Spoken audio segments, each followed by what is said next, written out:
Oh yeah, yeah. See, so this is your big error, right?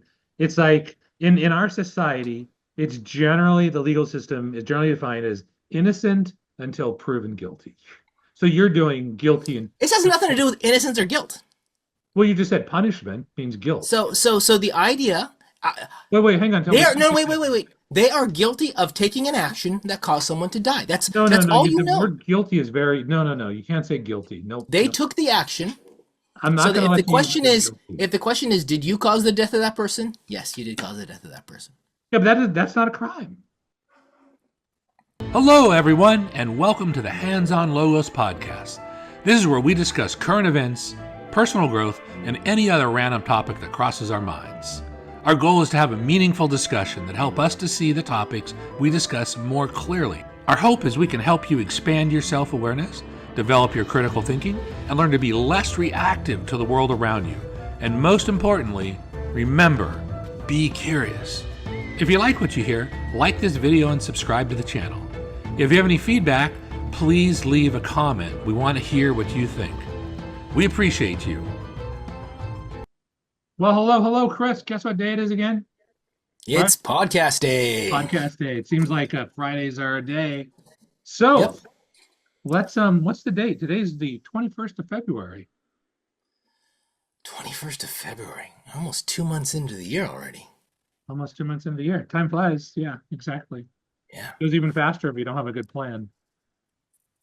Yeah, it just speeds on by. Speeds on by. Yeah. That'd be something fun to talk about. But today I wanted to talk about a couple of things that we talked about last time. And since our show is a little bit about logic and critical thinking, although sometimes it seems like what we say isn't so logical, but I guess that's okay. Illogic is part of the study of logic. So let's talk about these logical fallacies. Remember last time we talked about one in particular that's very difficult to pronounce, but it's called ad hominem. Ad hominem. Ad hominem. Hominem. It's Latin for to the person. And so the essence of the attack is you attack the person instead of their argument. So if you're having trouble defending their argument, just go after them personally. And I will tell you, it's a very, very, can be incredibly effective attack, depending on what your outcome is. And so I would say learn to use it well. And my theory is, and it'd be nice to get some comments about this if anybody's listening. My theory is that in order to defend, you first got to learn to attack. And I don't know how true that is, but that's just kind of what I'm thinking actually. Well, you need to be able to recognize the attack, right? Certainly recognize it, and the better you are able to do it, the better you are to be able to recognize it. Is my general thought actually. Well, I went on to, I was playing around with different AI chatbots. Yeah. And so I was comparing Perplexity and Claude and ChatGPT. Okay. And I asked it all kind of about ad hominem attacks and the like. And so far, the Perplexity had the best interface for interaction of the three that I liked. But one of the things I came up with is there something besides an ad hominem attack that is an attack on a person? And it actually said there's two. So there's ad hominem, and then there's ad personam, person am, personam. Yeah. And so the ad hominem is attacking the person, usually the credibility of the person. Yeah, right. And therefore attacking their argument because you're attacking their credibility. Yeah, very effective. The ad personam is an actual attack on the identity of the person, their traits. You're short, you're tall, you're dumb, you're smart, you things like that. Gotcha. So using, if you were saying, one thought that came to mind, I remember in one of the prior podcasts you talked about how dads have an instant love for their kids, for their newborns. Some do, yeah, right? yeah. And so one thought that went through the back of my mind and goes, why are you talking about that? You're not a dad. Yeah. And so that, if I were to have expressed something like that, that's more of an attack on, I don't know if that's an attack on ad hominem or ad personam. Me neither, actually. It's interesting though. I think we've simplified it now to where ad hominem is kind of the all-encompassing of Oh, everything.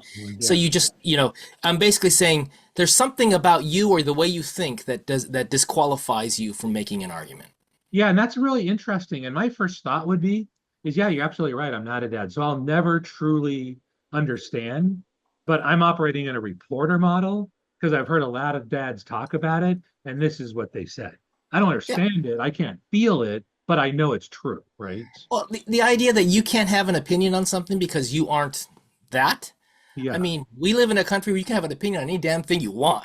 Well, yeah, So, but you gotta, there's some opinions are better than others, is the thing. well, okay, but you can have the opinion, and then how much I think it's relevant will Yeah, be based upon how you present it and how much research you've done and the like. yeah, yeah, yeah. That's exactly right.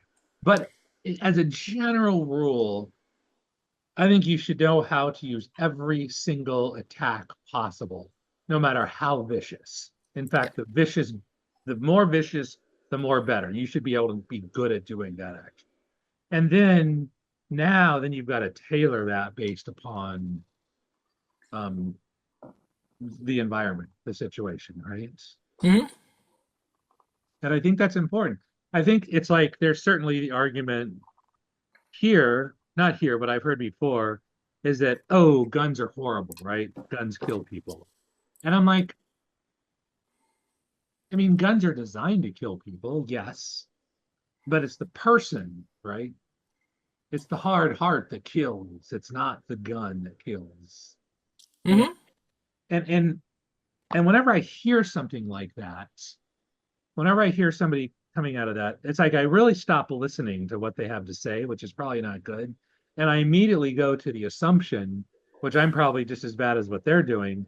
I'm assuming, oh, they're speaking of out of fear and no knowledge about what they're talking about at all.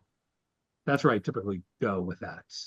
And it might be right sometimes, but it's probably not right most of the time, Well, right? I don't know. what if it were the thing that happens a lot is people will tie together a bunch of information Yeah, into a stereotype or into a preconceived idea, right? yeah, So you like guns. yeah. I mean, yeah, I get that. Therefore, if I follow the stereotype, oh, you must be from a small community, you must be a Republican, you must be a conservative, you must, yeah, and go, and then so suddenly from there I extrapolate you are against abortion, you're against women's rights, and I mean suddenly I can end up somewhere totally off the topic that we're talking about Yeah. because I've followed this train of thought that groups ideas together. And it's not a horrible thing to do that because a lot of things go together. There's a certain like lump that like if you're in a certain group, There's a you percentage, you probably tend right? to like agree with certain kind of things.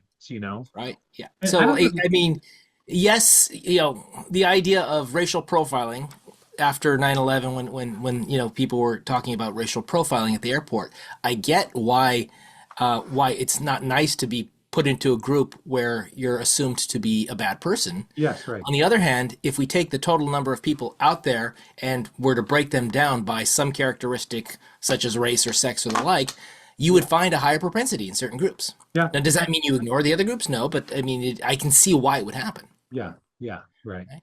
So Yeah. if I bet you if you take people who support gun ownership and you were to break them down by liberal conservative, you would find the line would be more heavily conservative than liberal.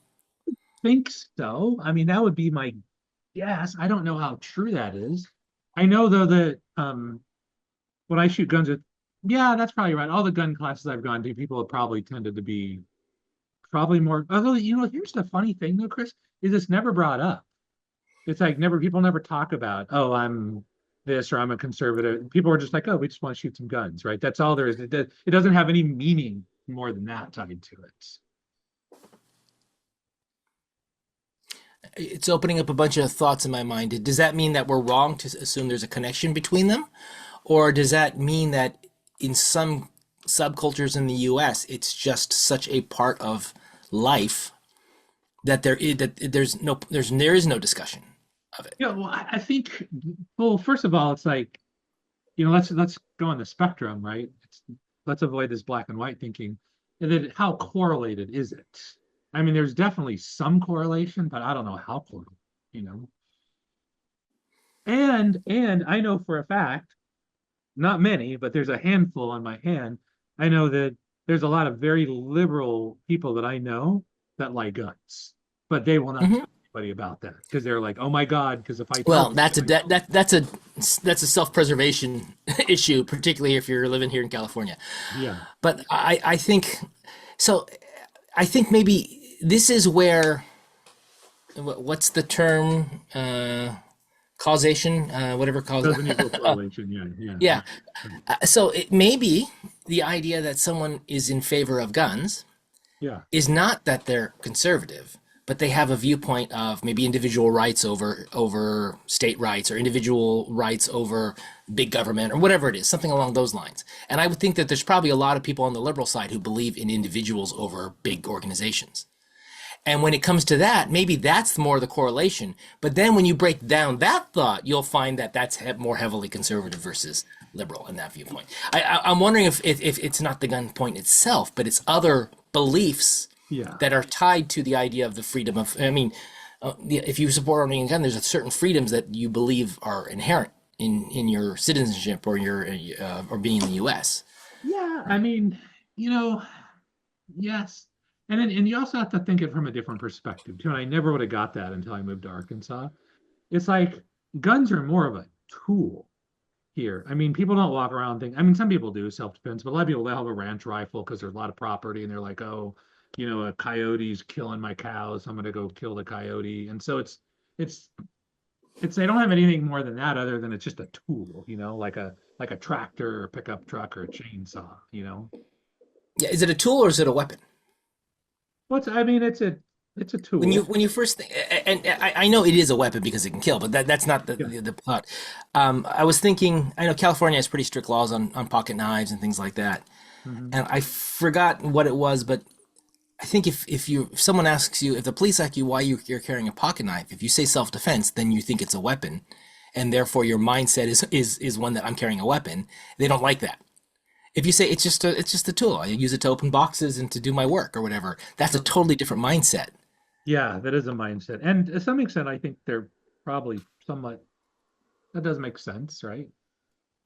Because last time we were talking about, which we didn't hit the record button last time, but we were talking about intention. Yep. And intention, I think, is important.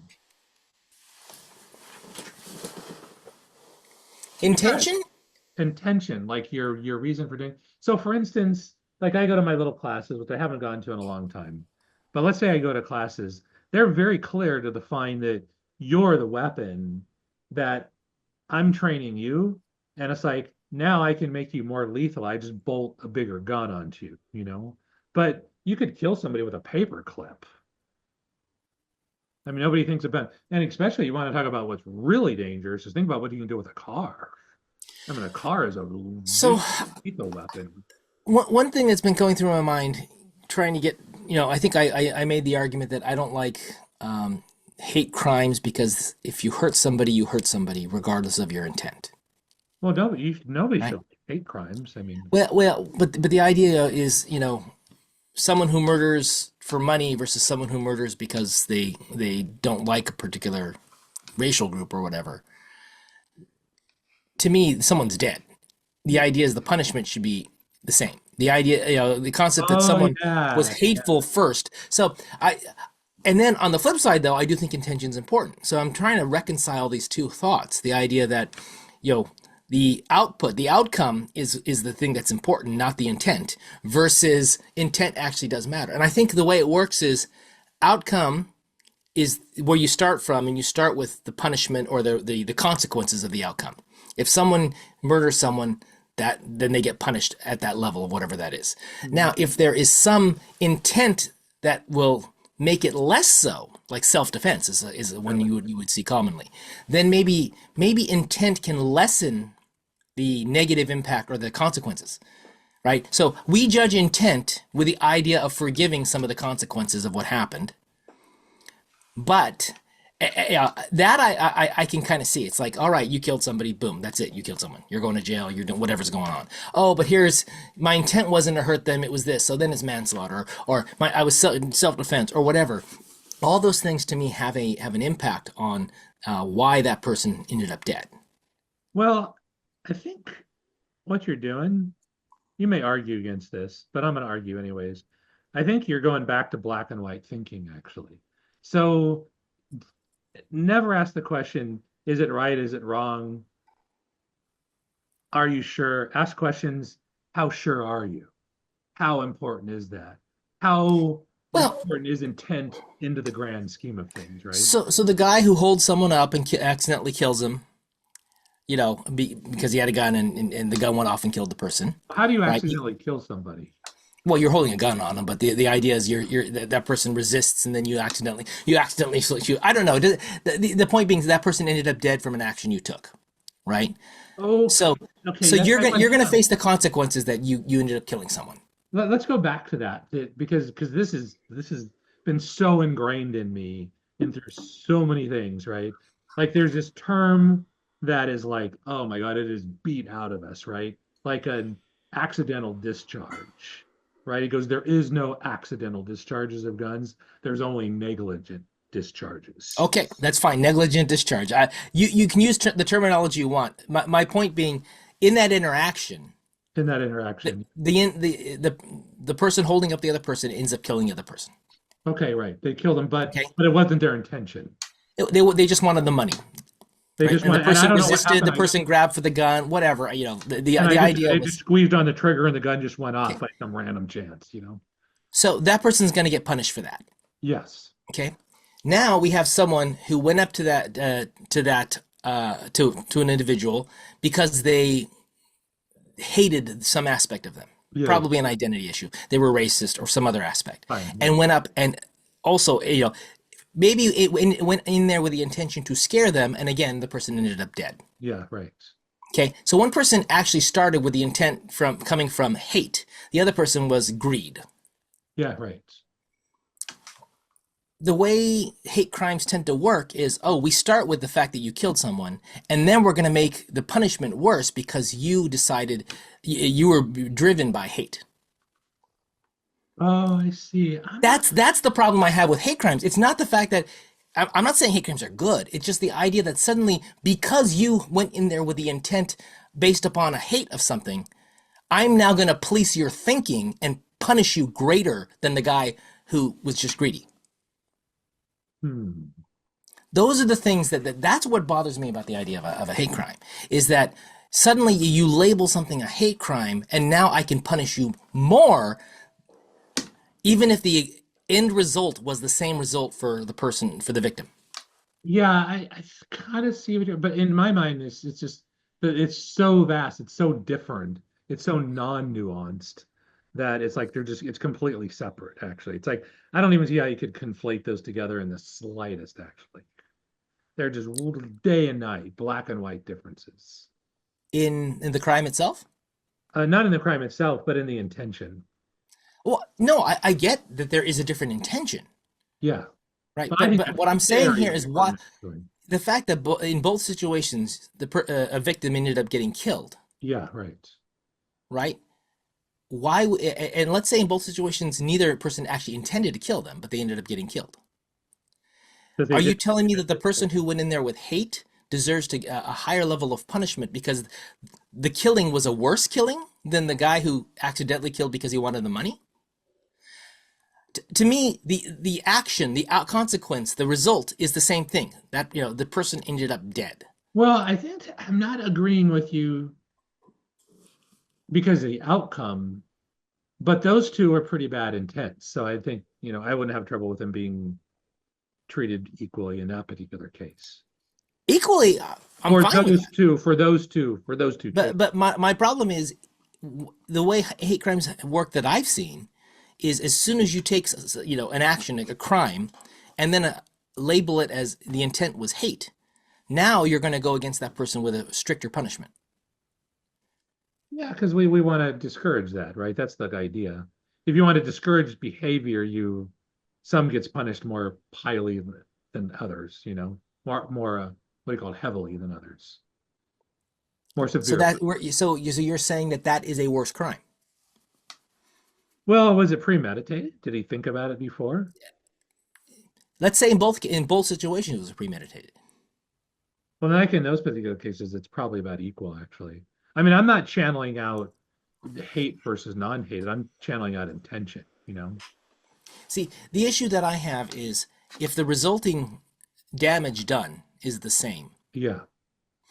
then you can use intent to lessen the punishment. But Yes. if you use intent to increase the punishment, to me that's the problem. Because then you're policing thought, Policing what? Say that again. people's thinking. Well, you can't police people's thinking, but you can You punish them can for thinking a punish their certain way. behavior, right? Well, you're punishing. No, you're not punishing the behavior. The behavior is the same. The person ended up dead. The difference is intent. Intent is not behavior. Intent is the thinking that goes into it. So you're punishing someone for thinking a hateful thought, which in essence to me is totally against the First Amendment. You should be able to hate everyone if that's what you want to do. You shouldn't be able to kill everyone if that's what you want to do. But you should be able to hate them without having criminal charges filed against you because of it. So to me, it's a First Amendment rights issue we're talking about. So hate crimes are anti-First Amendment. Hate crime prosecution is anti-First Amendment. Boy, I need to give some careful thought. My knee-jerk reaction is that's completely wrong. But Okay, well, I if you don't. can show me that that's wrong, this is a thought that's been going through my head for 15 years. So Well, here's the thing is I haven't thought it through. It's just more of a knee-jerk reaction. So I don't have a series of logical arguments to diffuse that. But I will think about it. Let's table this for now and let's bring it up at a later podcast. Let me give Okay. you some chance to think through this actually. Yeah, I think I hear what you're saying, and I don't totally disagree with it. I just in those two examples, maybe it's not extreme. So let me just a technique I like to use, right? So if I'm thinking about things like pro or con something, what I do is I'll intentionally take it to the actual extremes Mhm. and see, and that breaks things sometimes, but it does let you see, okay, like is this the same across the board, or is this a curve in the center? I mean, it just helps me think through things, right? Well, and the extremes are good because quite often the system is not able to enforce itself to not go to the extremes. We have this assumption that we're not going to go to the extremes, but at the end of the day, unless something stops you from going to the extremes, someone's going to push it to one side or the other. Yeah, someone's going to be. So let me just go to an extreme example, right? Let's say you had like a 300-pound gangbanger all tatted out that's killed like 20 people, right? And Mhm. he broke in to an 80-year-old frail woman in a wheelchair that can barely walk, right? And she killed him with a shotgun, Mhm. and he's dead. Mhm. I mean, around here, she would be a freaking hero. Mhm. She would be celebrated. There would be absolutely zero talk of any kind of punishment other than we should throw her a party, right? Would be the kind of talk. But in your model, well, she killed him. So, Mhm. that's a problem. And in my thought, Taking no, it, it's not a taking a human problem. It's life. great because she just took out some garbage. But so following my what I was saying earlier, right? So the Yeah. idea is you start with the idea you killed someone, that's a bad thing. Yeah. Okay? Now, what was the reason you killed them? That and then and so that's when you pull back from that. So let's say in your state, killing someone is, I don't know, 10 years in jail. I don't know what it is like a basic thing, Well, no, it right? depends on why you killed Well, her. it's second degree because or whatever, because you didn't mean to kill, you didn't plan or whatever. The intent was to stop them, whatever. I think what I'm getting at here is you're then going through and saying the intent is actually something we admire in this case, or that we value, or the intent here is aligned with our values or our thinking, so we're able to then lessen the punishment to the point where there is no punishment. Yeah, of course. I think Okay. that's totally valid. Yeah. Yeah. So you The don't like problem it. I have is Okay, that what's your problem? let's say she knew this guy and didn't like him or whatever because he was dating her granddaughter, and as soon as she saw him, she was like, "Okay, that's it. I'm gonna kill him." Okay, that's a different scenario. Why? He's dead. Oh, no, no, the scenario is different. That's the Sure. outcome I'm talking about, not the scenario. You have to have input and then you get an output, you know? Well, what? She wanted to kill him. That's the only thing that's different in my mind. She Yeah, had a reason to want him dead, yes. right? So then you look at the intent and it's like suddenly you're not as forgiving because her reasons don't align with something we think of that's of Yeah, value. right, right. In that particular situation, when she holds some responsibility, that more, Okay. So right? you're going to go ahead and prosecute her as if she murdered someone because she did. Probably. But here's Okay? where my Now, biases are coming in, right? But she's an old lady. The power was so different. It's just I need to know all the details before I could okay. say something. So now let's put a scenario where she doesn't like Hispanics and he's a Hispanic gang member. Yeah, right. And so she decides to kill him Yeah. because of that. She's Well, actually in a position of power because she actually had the gun. so That's she's hunting him then. yeah. So now again, someone ends up dead, and now the intent is it was intentional. It wasn't just it was intentional, but it was intentional because of race. Well, let me tell you this, she doesn't get a party in that case.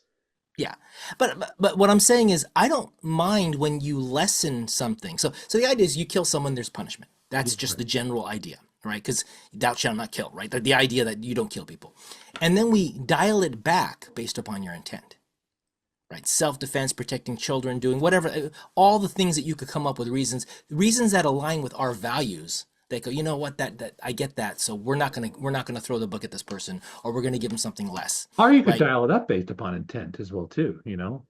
Why would you dial it up? Because it's so heinous. It's so much evil, actually. So let me give it a current example, right? I just watched a little bit of news just to give me something to talk about. And so apparently Hamas returned 4 dead people, right? And a couple of more kids. And then now apparently it came out, whether this is true or not, I don't know. Now it's coming out that Hamas killed these children actually. And look at how evil and harmful, because now what that does is that justifies a severe punishment, you know, that these are evil people and they need to be killed, every single one of them, actually, which is very different than if they just accidentally killed the kid, right? Because you look on the other side, right? You look at the other side, and then you say, yeah, but Israel's killed a bunch of kids too. Now, okay, yeah, yeah, you can make, yeah, because in this, I'm actually crap. I'm going to agree with you for a second. Actually, what's wrong with me? It's, because there's still a bunch of dead kids, right? But it's like apparently it's a little bit better if a terrorist is hiding behind kids and you kill the terrorist and you kill the kids as well too. That's less bad than if they were to directly kill a kid, right? Which in my mind, I'm like, So, yeah, I can see that, right? so to me, this is where I go back to a fact. What is the fact? The fact is someone ended up dead. If I don't learn anything else from a scenario, this person ended up dead because of an action taken by another person. That's all I know. That's all I you. should, from that information, I should be able to then make a base judgment for societal sake, saying that they broke the law, they killed somebody. Oh my I don't know God. anything else. There's no other aspect. That is the baseline we're starting from. Oh my gosh. Okay, that's a radical. No, Well, but this is it, right? You have committed a crime in you don't know society. that. No, you You've don't know broken. it's a crime. All you know is that one person's dead and this person did it. That's all you Okay, know. right? And that in our society, it's against the law to kill someone. You killed someone. That's all we know. We don't know Not anything against about all. There's all sorts the of carve extent. outs that kill people. We can kill people all the time, actually. Haven't even gotten into that yet. All I know is you killed someone, You killed somebody. They're right? they So there die. is so knowing that information, I've got a general rule in society that when you take the life of someone else, you get punished for it. Oh yeah, yeah. Okay, so I don't think that's how the law. That's not set up that way, actually. So because you get punished for it, there's some range of punishment that's considered acceptable for someone who kills someone else. Oh yeah. See, no, no, no. See that's Okay? where we got to go back. Actually, that's where your argument falls apart. Actually, Why? so because if somebody is dead because of somebody else, right? whether Yep. they killed them, whether it was an accident. We don't know any of that. So I'm not even We gonna don't bring know that any up. of that. All we know is this person's dead. We know that, right? And Because of an action of another. this person had something to do with it. No, That's all we know. because of their action, the action they took, this Okay, person ended up. they took some action that either directly or indirectly caused this person to die, right? I would say directly. Let's make it directly. Okay, Indirectly is too odd. Okay, they directly did something. Okay. They took an action that directly killed that person. So it could be that they were given their loved one medicine and they gave them five. You're giving me all kinds of other stuff at the moment. All I know is they took an action and someone ended up dead. That's all you know. That's and all now you you've know, got to make actually. a decision what to do for society. So then to jump to a conclusion they should be punished makes no sense to me whatsoever. Without knowing more data. I think to protect society rules, you have to punish that person. Oh, see, I totally disagree with that because you don't know. Now, once I come from that starting point, yeah, how could I adjust the punishment? What would cause me to adjust the punishment? And then I bring in intent and I bring in all the different conditions that occurred to make it. And then so I walk it back from that punishment. I've got, this is the punishment because you did something to kill someone. Exactly. So every new piece of information walks it back from there. It was self-defense. It was this, all the different factors that you could think of make it less than that punishment. Oh, yeah. See, so this is your big error, right? It's like in our society, it's generally the legal system is generally defined as innocent until proven guilty. So you're doing guilty and This has nothing to do with innocence or guilt. well, you just said punishment means guilt. So the idea. Wait, hang on. Wait. They are guilty of taking an action that caused someone to die. That's all you The know. word guilty is very no. You can't say guilty. No. They took the action.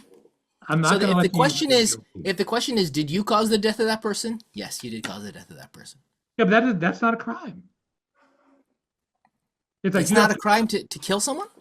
No. You have to prove that there was intent to kill. That's Chris, You're bringing into this the specific individual rights of that person. No, I'm not. And I'm not. I'm talking about the concept here of what do you do when an individual in your society kills another individual in your society. Are you arguing? Let me ask a question. Are you arguing against innocent until proven guilty? No. Okay, then what you're saying doesn't line up with that. Then It has nothing to do with innocent. It has nothing to do with innocence or guilt. That's not even the question. The person, because when you start doing that, no, now you're talking about intent. Intent has to come into innocence or guilt. What I'm saying is, in a scenario where an individual in society does something that kills another person in society, should there be a punishment for it? And okay, so here's what. Let me repeat back what you're saying. You're saying you agree with innocent until proven guilty, except in this case. Now they're guilty until I prove them innocent. You're straw manning the wrong thing there. No. It's a straw man attack. You're saying what you think I said, but that's not what I said. Because then you got to repeat it then one more time. No trial. Let's build a society. There's no trial. There's nothing. All I've got is information to see.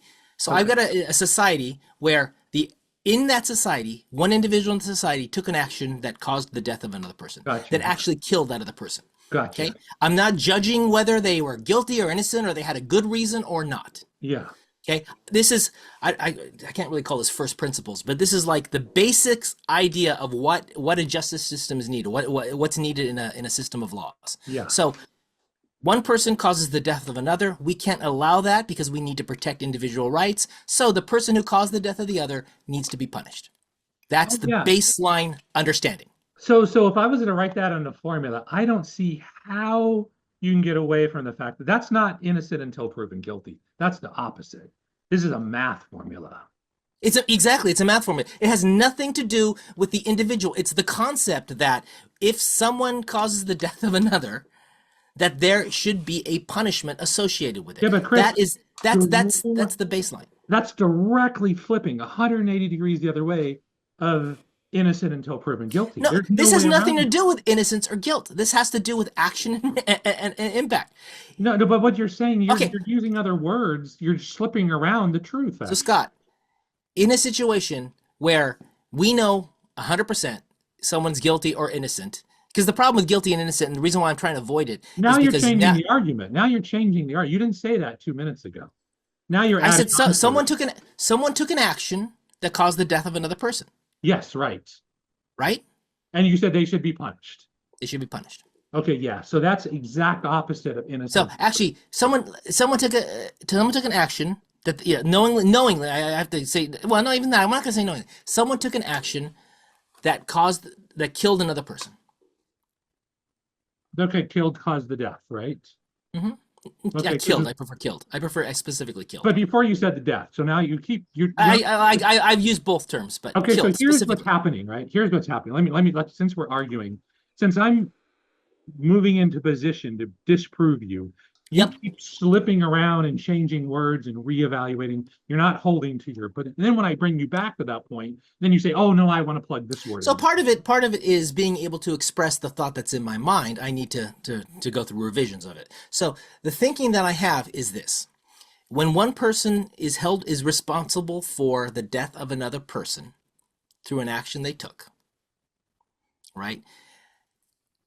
Then that person needs to be held accountable for that. And at this point, I'm not looking at the why. I'm not looking at the intent. I'm not looking at any of that. When Chris, that you're gets constantly changing your words. Now you're saying held accountable. Before you're saying they're guilty. Punished. Yeah, held accountable. Punished. You're just spewing out every direction. No, they're both the same thing in my mind. Well, they're not in my mind. Being punished. They're being punished. You don't think accountability includes punishment? It's a different form of it. Okay, go back to punishment. That's fine. Okay, good. At least we need to write this down, because if we're going to be talking about something, this is like a really good argument technique, actually. This is like really good. This is going back to jujitsu. It's like you're not willing to stick on an argument point, because as soon as I start making advances, then you change to the arguments. And I don't know what that is, but that's a logical arguing problem. It is a problem, but it's also because the core basis for what I'm trying to argue probably has more refinement needed. Okay, obviously, yeah. Well, then refine it then. Yes, but this is what I'm saying is you keep tying the innocence or guilty aspect into this punishment scenario. Because and it will come in at some point. Because that's our legal. But I'm starting from a basis of, if someone is guilty, and I didn't use the word guilty before, but someone causes the death, they are guilty of causing the death. Whether they're held guilty of a crime is a different conversation. So here's the problem. We got an equivocation problem, right? Because I'm basing this on the legal system that's been around for a couple hundred years. And the word guilty has a very particular definition. And what you're doing is you're changing and weaseling out of that definition. Can someone kill someone and not be held guilty? Not be found guilty? 100%, okay. Yes. So take the word guilt out of this conversation. Someone killed someone else. Gotcha. And you're saying they should be punished for that? They should be punished. As a general principle, people who kill other people in a society need to be punished. That's it. No. I'm not going to let you go as a general principle. Either they should be punished or they should, because the general principle means a lot of escape routes. And what I'm trying to do in this argument is I'm trying to pin you down, and you're trying to slip out. And I'm coming back, and because you're redefining terms. No, the general principle is the idea I've been trying to say from the start is I'm start from the idea that there is a level of punishment or a level of punishment that's required to be held with the outcome of a crime of an activity. You can't call it crime because that gets into the law aspect. Yeah, right. And I disagree with it, actually. Yeah. So you're saying in a society, that when someone kills someone else, we do not have to have the principle of punishing them for killing someone else. And what society? Society. What society? This is society that we live in today. Like right now, the United States of America, right? That's what you're saying? Okay, so now we know who. So you're telling me that there is no idea that if someone kills someone else, they should be punished. That's not part of the way we think. There is the essence of the law is that you're innocent until you're proven guilty. You're talking about when the individual is held to trial, if they go to trial, whether or not they're found to have a reasonable reason for having killed that person, if they actually took the act. Wait, what's a reasonable reason? That's it. You could say self-defense. Whatever society has decided is acceptable for a reason for taking the life of someone else. But we start with a premise that we don't, those are all carve outs. We start without the carve outs. And without the carve outs, you kill someone, that's bad, you get punished. No, that's That's not it. that's not the starting point, Chris. I mean, there's Yeah. just legally, it's like you're innocent until you're proven guilty. That's where the start is, not where you're saying it's not guilty until proven innocent. I mean, you're just completely backwards on So what you're saying society is okay with one person killing another person with no consequences. I didn't say that. See, this now you're twisting my words around. Actually, I'm straw manning what you're saying. I Now, understand that actually. Yeah. So hang on but, a second. and I did that on purpose, but it's also partially how I'm hearing what you're saying. Yeah, but you're doing that because you're losing, and so you're drafting. I'm doing that card. because I think you're arguing that that the idea of innocent until proven guilty means that you didn't commit that you didn't cause that thing to happen. I And I'm never saying said that. scientifically, factually, you caused that thing to happen. I didn't say that. That's how I'm hearing it. Well, innocent. Well, this is why it's so important when we build these rules together. Equivocation is really important. And that means we need to agree on the terms of the rule. So I think it's hard to argue that our legal system is based on guilty until proven innocent. It's innocent until proven guilty. That's the essence of the law in the United States. And that's not related to what I'm talking about. I'm talking about to the philosophy, the idea, the value that if someone in society kills someone else in society, that the value of the society is that that person needs to somehow be held Well, in responsible that case, slash you're an punished. outlier because that's not what the law says for 200 years in the United States. That's not what the law says. I don't care what the law says. I'm not talking about what the law says. I'm talking about the value of society, what society wants to have happen. So if you want to go to the essence of the law, as you said, maybe it's the essence of the law. What is the essence of the law? Where does the source of our legal code come from when it comes to murder? Well, this is really good. Well, let's pull it up, right? So I'm looking at Cornell Law School, and it's presumption of innocence. A presumption of innocence means that any defendant in a criminal trial is assumed to be innocent until they have been proven guilty. That is the law. Mm-hmm. So Again, this isn't what I'm arguing. I'm not arguing the idea of innocence. So let me ask you this. Yeah, I don't even know what you're arguing anymore. They're found guilty. They're found guilty. Okay, well that's different. You didn't. No. So I'm trying to clarify the thought. They're found guilty. They're found guilty in a court of law. Who are they? Okay, in a court of law. Well, no. I'm asking you to. I'm not trying to fail. I'm trying to get you to clarify. First of all, who are they? You got to be clear on this sort of stuff. So I tried to start with a fact idea, but that didn't seem to work with you. Okay. See, the fact idea is someone caused an action, someone else died. Okay, fine. All right, that was the fact idea. And so since someone's dead, someone needs to be held accountable, and therefore we figure out how to can you punish them. cause an action? I mean, you did the action. Yes, someone had a gun and they shot someone else and they died. Okay, fair. Now we're okay. Now you're being clear. I got it. Okay. Right. One person had a gun, they shot someone else and they died. Yeah. That's all you know. That's all. That's all you know. This you're making sense now. Okay.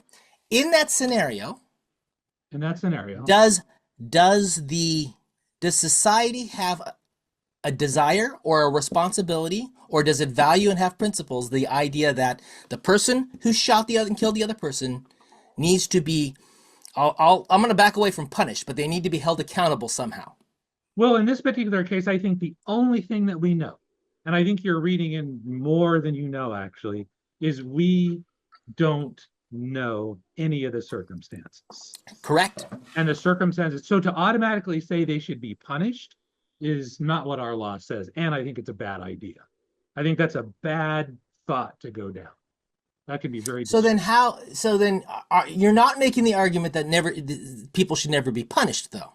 Oh, for God's no. There's a ton of it. What I'm objecting to strongly is you're saying just because this action happened, they're now guilty without any more data.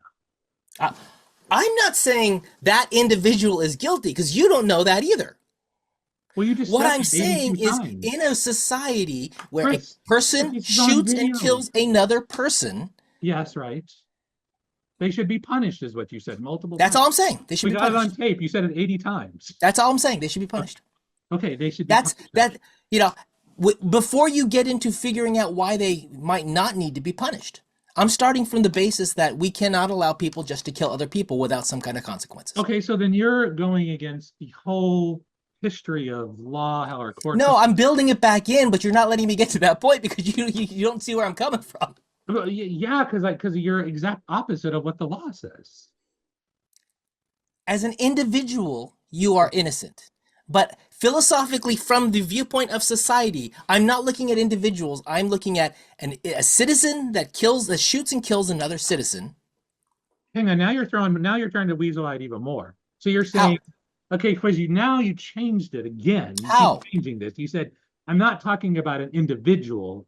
Only individuals kill people. Society doesn't kill people. Society is made up of a group of. When you're talking about the law, you're talking about how you're going to interpret the the crimes that an individual is accused of. Yes. Yeah, you're going against the individual. You're interpreting that specific situation for that individual. And I'm talking about the generic situation where someone kills another person, and that's all we know. Can society survive and by just allowing that to happen willy-nilly? Is any society going to be okay if they just allow people to kill each other? Well, no, that's why we have a court system. It's called a defendant. It goes to criminal trial. So And you try in to that bring out all philosophy, the in that thinking, in a society that's trying to take care of an issue where you're trying to address people killing people, there needs to be some way to hold them accountable to punish them. I'm not worried about people dying. That's not my concern. My concern I'm is worried about people why. who take the right to life away from someone else without against their will. Yeah, against your will. Now that's a crime. Yeah, right. But that could be a crime. Yes, it could be a crime. If you say that's a crime, then yeah, because we haven't even talked about the lawsuit, the actual case yet. It could be a crime, right? It could not be a Right? crime. Yeah. So at this point, the idea is if someone kills someone else, we're going to need to do something about that. Well, what happens is it goes to And then court. the next step you think is, are there reasons why someone might kill someone else that we find acceptable? Well, of course, there's probably Right? punishment. And that's when you walk back from this idea that there's this punishment for killing someone else. Yeah, but you're going the wrong way. And it makes a difference, right? You're going from guilty until we can walk back and maybe prove you're innocent. The law is completely different. Because I'm saying that person pulled the trigger, there's no question. That person did kill that other person. No question. It See, depends so on the problem is that when you say innocent until proven guilty, are they innocent of having done the deed, or are they innocent because they had a reason why to do the deed?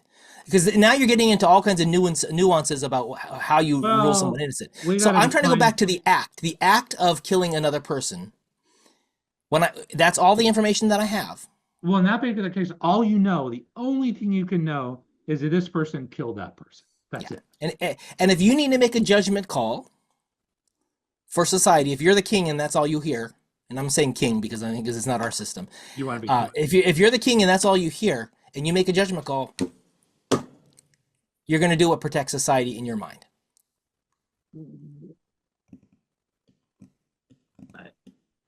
I don't even know what to argue. I mean, you're so backwards from reality. I don't even know what to say at this point.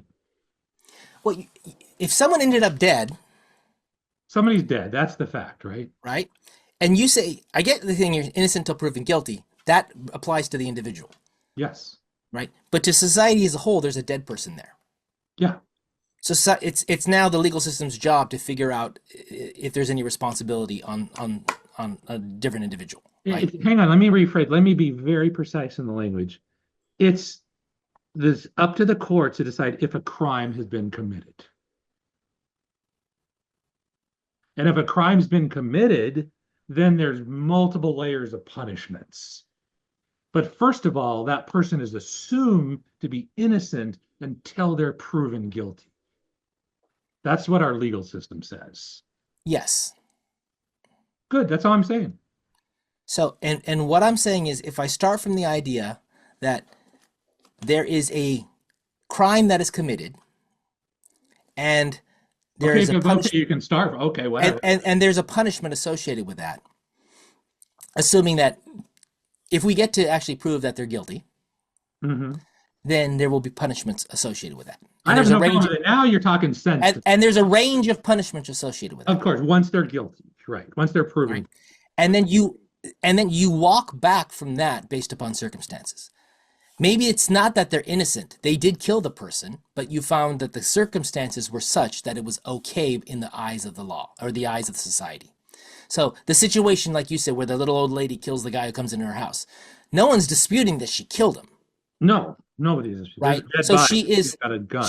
I mean, if the thing is, did you kill him? Yes, you're guilty of that. But then, are you guilty of a crime? Well, technically, there's all these other factors that say that we're not going to hold you responsible as if you'd killed, as if you'd committed a crime. See, this is good because you're redefining the word guilty. So I'm using the word guilty from the legal sense, and the legal system says that there's a presumption of innocence until the facts dictate that it's a crime. But you're saying, you see, the thing is, you're using the legal idea that you could be innocent and still have killed somebody. Of course. Yeah, and I'm saying, 100%. and I'm using the factual idea that you caused that death of that person. So you, in fact, killed that person. There is nothing about I didn't kill him. You either killed him or you didn't kill him. That's a 100%. black or white, That's black or white. You're killed. But right? when So now the idea is, if you killed him and you didn't have a cause, then you're a criminal and you get punished for it. And then you walk it back all the way to the idea that I never even killed him. yeah, but the assumption is you're innocent of any crime, not innocent against killing the person, innocent of a crime. Yes. So is killing a person, is one citizen killing another person in society wrong? Oh, now hang on. Now you're asking a whole different question. I am.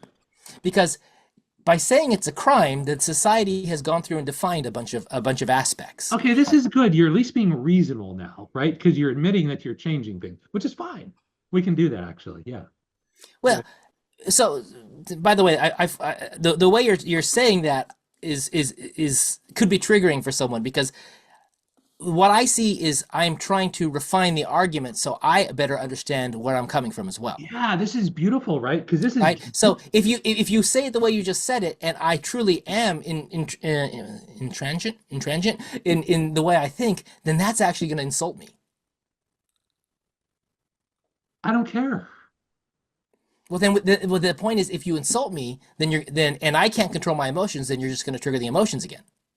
Well, that's up to you. That's your problem, not mine. Well, This is if why. the idea, no, but if the idea is you want to have a conversation that moves forward, Yeah. you gotta take some level of trying to avoid commentary that would upset someone too. Well, maybe. Yeah, I think so. Maybe. I don't know. But here's Anyway, maybe- back to the topic. You made me this shirt. Right? Let's talk about jujitsu reality check. So what we're doing right now is this is jujitsu. We're like sparring. My intent is not to harm you in any way. It's just to smash you and choke you unconscious. But I love you. There's no harm in it or whatever like that. So this is, And that's why I don't mind these arguments. The thought though that I had was there is an absolute that a society needs to have, that if someone kills someone else and is not found to have a reason to have done so that's acceptable to society, that they will be punished. well, see, that's a different statement. That's very different. But I think that's where I'm trying to think about it. To me, it's not about the law yet. I haven't introduced the law yet. Well, I have. I know, and that's why we're having this argument, because in my mind, I'm starting from the basis before I introduce the idea of law, is the principle of someone kills someone else and doesn't have a reason we find acceptable.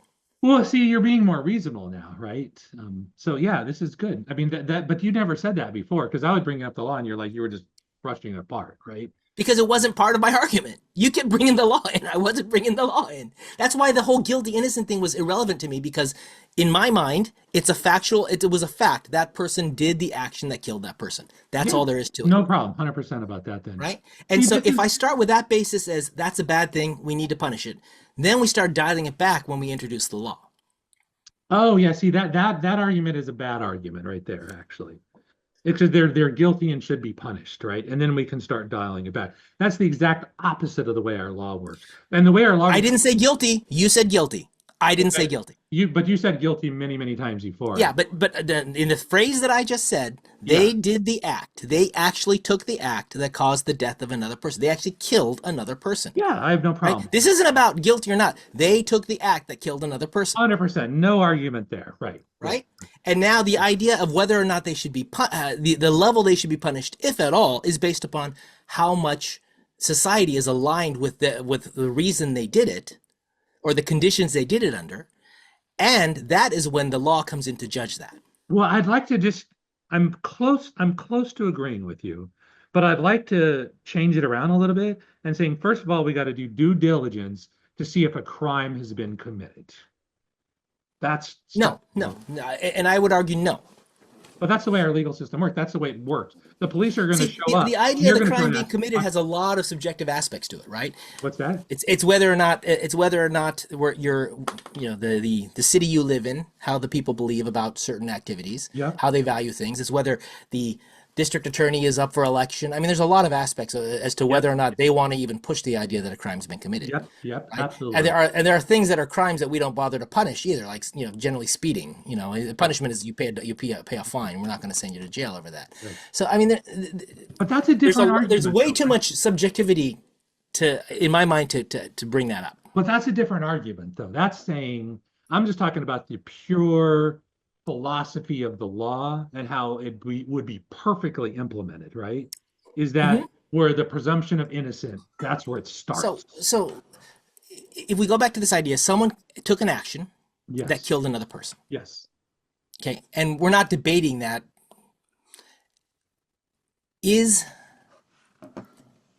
that the worst impact to society of that action? What, did they kill the other person? Is that a bad is it the Is that worst? the worst impact to society that they kill the other person? Hang on, Look at it, judge it what do you from mean when you societies. say impact to society? Define that. When that person killed the other person, Yes. conditions in society changed. Maybe just for the family, Okay, maybe yeah. for everyone. Yeah, I something don't know. changed. Yeah, right. The impact to society, though, is something changed within society because one person killed another person.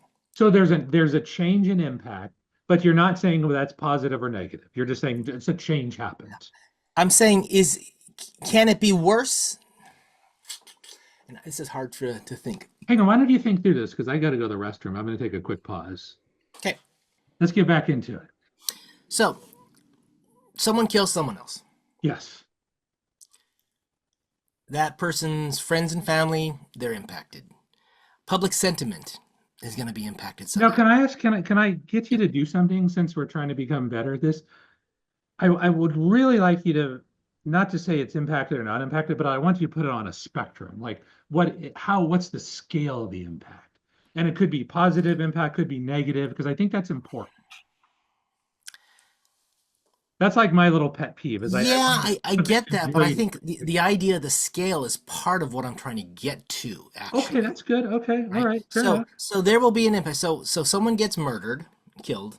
Maybe Yeah. murder's not the right word yet because we don't know that. Killed Somebody's dead, right, at the end of this thing. at the hand of someone else. That's all we know. Fair enough, So right? obviously the friends and family of the dead person are going to be impacted, likely negatively, but impacted. The friends and family of the person who did the act probably are going to have some kind of an impact as well, right? Some impact. And news media is going to cover it. Society's going to get a hold of it. There's going to be some level of public sentiment. If it was a particularly heinous act or something, that gruesome, public sentiment might be very strongly negative. If it were something like you said, where it was a little old lady defending herself, public sentiment might be actually more on the positive side, or at least not overly negative. Like, oh, too bad she had to kill him, kind of. No, of an she aspect, may right? get a party. I don't know. So there's going to be that range. I think there's a cost to the community because the community is going to have to figure out how to clean up the mess, which includes the legal system and all the other stuff. Yes, right. So I think that's what I mean by impact, right? Okay. So when we look at that impact, can it will the intent of the person who did the act, Mhm. depending on their intent, does that change the impact? And I would argue yes. Hang on a second. Say that again. So if now we go and we look at the intent of the person who did the action. Yeah, right. So self-defense, let's say, would be the most common thing, right? If it turns out someone actually took this action in self-defense, does that change the impact on society? And I would argue yes, it does. The Hang on. guy who died, his family and friends are probably still perfectly upset. But like you said, public sentiment is probably going to be much more positive because the person had a reason that's aligned with our values that we say, hey, it was self-defense. We get it, right? And it might even make it better for society cost-wise because we might not have a trial for them because we say, it was self-defense. We're not going to have a trial, Yeah, right. right? So I would say, in essence, the intent there is a way of lessening the burden on society to clean up or the impact of what happened on him. Hang on. So let me review back what you're saying. So you're saying the intent of the person, and I'm going to add some words for you, and it's got to be something about the situation too, how it came out, right? The intention and the situation is going to impact society differently. Is that what you're saying? It will impact society differently, but what I'm arguing is when the conditions of why this happened come out and we find that they're not upsetting to us, Right. the overall blip in society is smaller. I think it more depends. I would think yes, I'll mostly agree with that. I would think it depends on who got killed, would be what the bigger the impact is.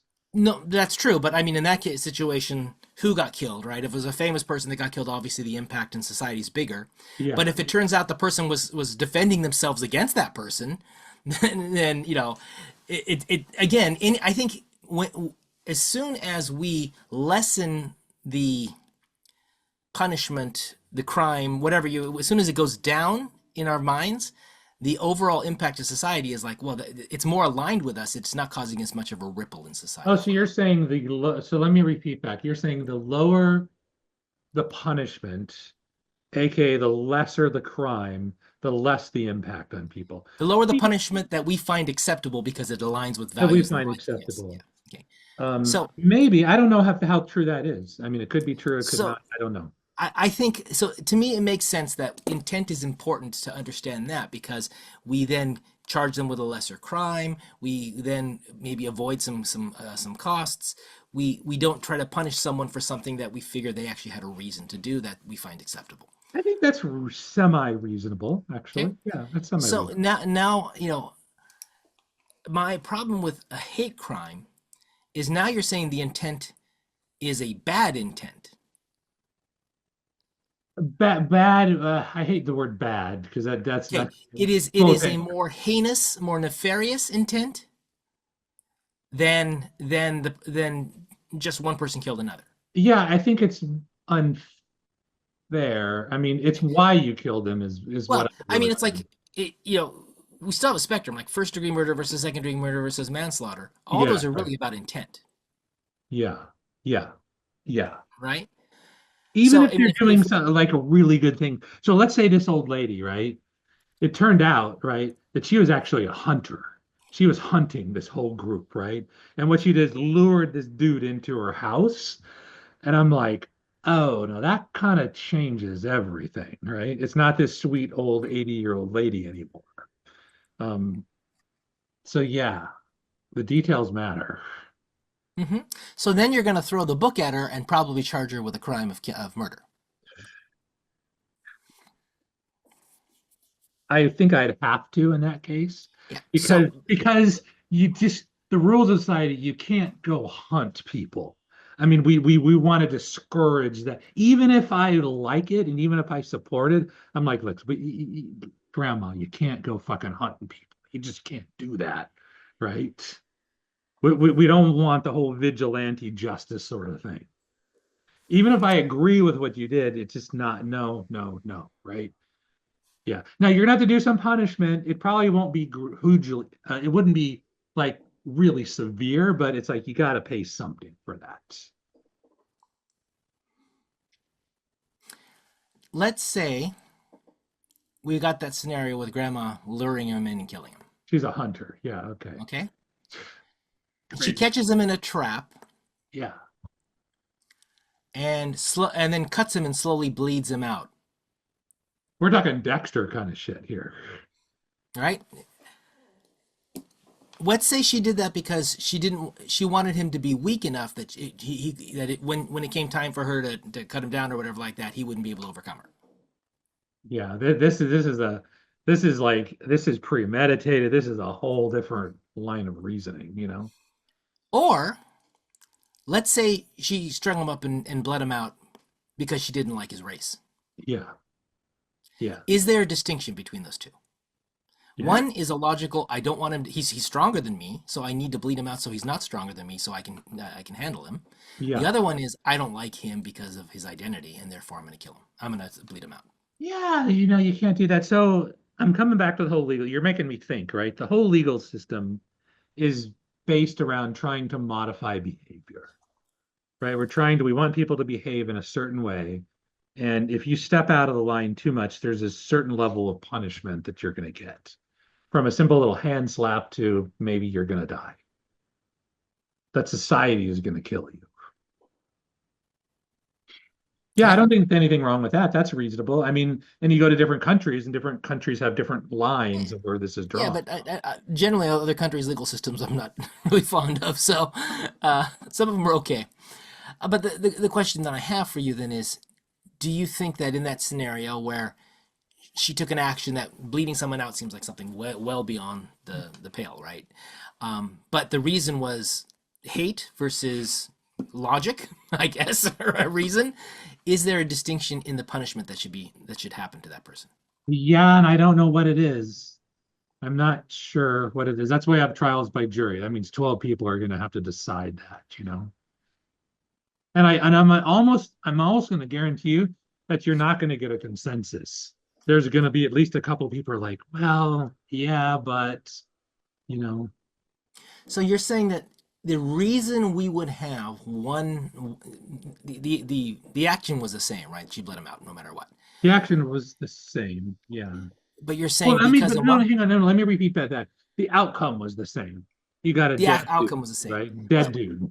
The movement she did, the action she did might have been the same too, right? Are you saying that the intention changes the action? Very likely could.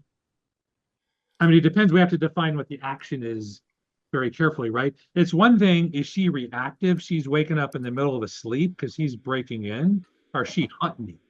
Is she setting traps? I mean, that shows a very different kind of thinking, you know. Let's say, but I'm saying if the actions are identical, but the intent is different, and Well, one intent comes from hate and one intent comes from hang on. something So else. you're saying her actions are identical. The thought is identical as well, too? No, the thought, that's it. The intent is different. Well, yeah, that's what we started. I think, yeah, you got to base it on intent, right? I mean, intent plays a significant role. So you're arguing then that the the the hate aspect is something that we've judged as needing to be more severely punished. Man, it's less acceptable, you know? If she was like in fear of her life and she had self-defense and she killed this dude, That pulls everything back. there's no crime there, right? If the police are going to come, there's no crime Yeah, there. well, it We're could be a good. crime and she doesn't get punishment. I mean, there's a whole bunch of different ways that could play out. Well, if the police say there's no crime, then there's no crime, right? I mean, you don't get a crime until somebody I files. think the district attorney can still charge people even if the police decide not to. Well, yeah, but I'm okay. Yeah, okay. Let me take that back because I don't know exactly how much control the police have or whatever. But there doesn't have to be any. I don't know what the right word is. Hang on. Person committed a crime speaking. There's not a what do you call it? There's not a lawsuit. There's no intention that we're going to come after you for this. Well, let me ask you this: so, if there is no case, if the DA does not file a case against someone, Right. They're like, there's a clean kill, totally fine, we're good. then the legal system may say they're innocent of any crime, but was a crime committed? Well, in this case, no, there's no crime committed. Right. No crime. So someone just magically ended up dead. Yes, there's no crime. Self-defense is See, covered. that's a problem I have, because I think if someone ends up dead through an action that we could say is criminal, and for reasons that are totally political or whatever, the DA decides not to do anything Well, about it. yeah, that's Then well, we're saying they're innocent of any crime, yeah. but still a crime was committed, right? I'm saying, well, no. You can't do that, actually. I'm going to the extreme here. You're going to the extreme. I don't think you can be innocent of a crime, but hang on a second. Hang on. Okay, hang on. This is what we got to do, Chris. Because I feel like we do this a lot, and we gotta let me talk about how we argue, right? The problem is we're getting out of technical expertise because both of us don't know what we're talking about. It's like what we really need to do is we need to bring like an attorney on as a guest to go over this. Like, how does the legal system actually work? I would want a law scholar, not an attorney, because I think we're getting into real core basics of the legal system, and not how it operates, but how but the principles behind it. Well, no, that's different. That's different, right? Because It's very different. I was going to make a point to say, look, there's the ideal of the law, and then there's the implementation of the law. And it's very seldom ideal, the implementation, right? Every time I'm so, what do you call it, jaded now. Whenever I say the Pledge of Allegiance in Toastmasters, where there's like for liberty and justice for all, I always want to add on, for those with a great attorney, and lots of money. There's way more justice for that.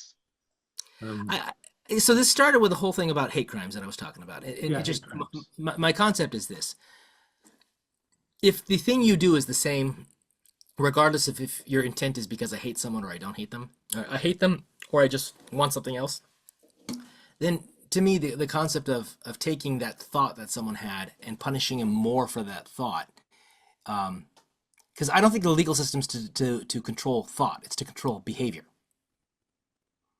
What the thought? Well, yeah, yes, no, you're exactly right, right. But I think, hang on, I'm going to propose an argument here. You tell me how true or not you think this. How true is the statement that behavior follows intent? No. So let me give an example. I was hoping you're going to say yes. So if I watch your behavior over a period of time, I have an idea of what you're thinking in your head. It may not be precise, but I have an idea of what's important to you and your values. So behavior crafts belief. I think the other way around. No. That's one thing I've come to over the last several years. And the marketing guy I talk about, the guy in Europe, Rory, I forgot his name. He basically says, behavior is what creates belief.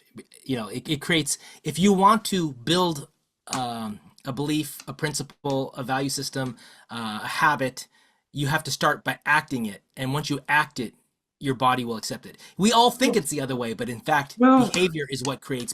No, there's a lot of truth to that, because there's a statement called "act your way to new thinking," and that works. Well, fake it till you make it. The whole idea of fake it till you make it is act the part until you are the part. So here's the thing, though. This is, I think, where we're both getting our arguments wrong. Actually, we're making the assumption because we see that in one case that it applies in every case, and I don't think that's true necessarily. Well, I guess my idea is that if I'm looking at a situation where I think the law is trying to control the way I think, not the way I act, the way I think, then I've got a problem with it. Because the law should not control freedom of thought. freedom of speech in And I essence. don't think it does. I don't think it tries to do that. I think it's But that's what it feels like when I look at a hate crime, but it's too right? hard. Someone will say, "Oh, he hit that person, or he killed that person because, or he fought that person because he was stealing money from them." Oh no, he did it. He picked on that person because he was black. And I'm like, well, he still beat him up and took his money. Yeah, and I don't know how true that is. I think I'd need to see a history. Now, if I could see that same thing happen 20 times before with the same pattern, I I'm know in like, yeah, California, it's like they try to throw hate crime into everything, yeah, no, I know. And right? And everything's so not a so hate crime. my dislike of the hate crime is the fact that it seems to be tied to the idea of I want to control the way people think. It's not I want to control behavior. Well, there's no doubt every large organization wants to control your thoughts. Because if I control what goes on in your mind, I can control your behavior. Yeah, but I should still be able to have my thoughts. There's no, For you to legally punish me for having a thought is in fact, unless they carve it out and say, like you can't yell fire in a movie house or whatever the heck it is, right? but that's behavior. That's not a thought anymore. That's That's different. true. That's not a thought. I Yeah. can want to do that, and as You long as I can don't want do to do it. that, I'm fine. So, Yeah. so anyway, the core of why I don't like hate crimes is, to me, it seems like it's trying to control your thinking, not your behavior. I think as long as So you address this that whole there are, conversation, this hour and a half conversation, has been just to get to that.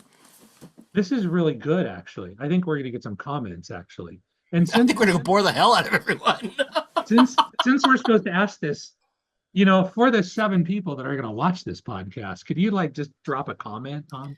Because basically, Yeah, I mean, has anyone ever thought about this before? Because to me, this has been like a pet peeve of mine for years.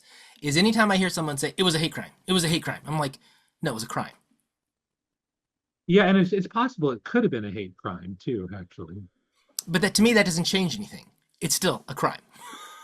Usually, okay, in my mind, and this is my belief and my feelings, so they're probably not worth very much.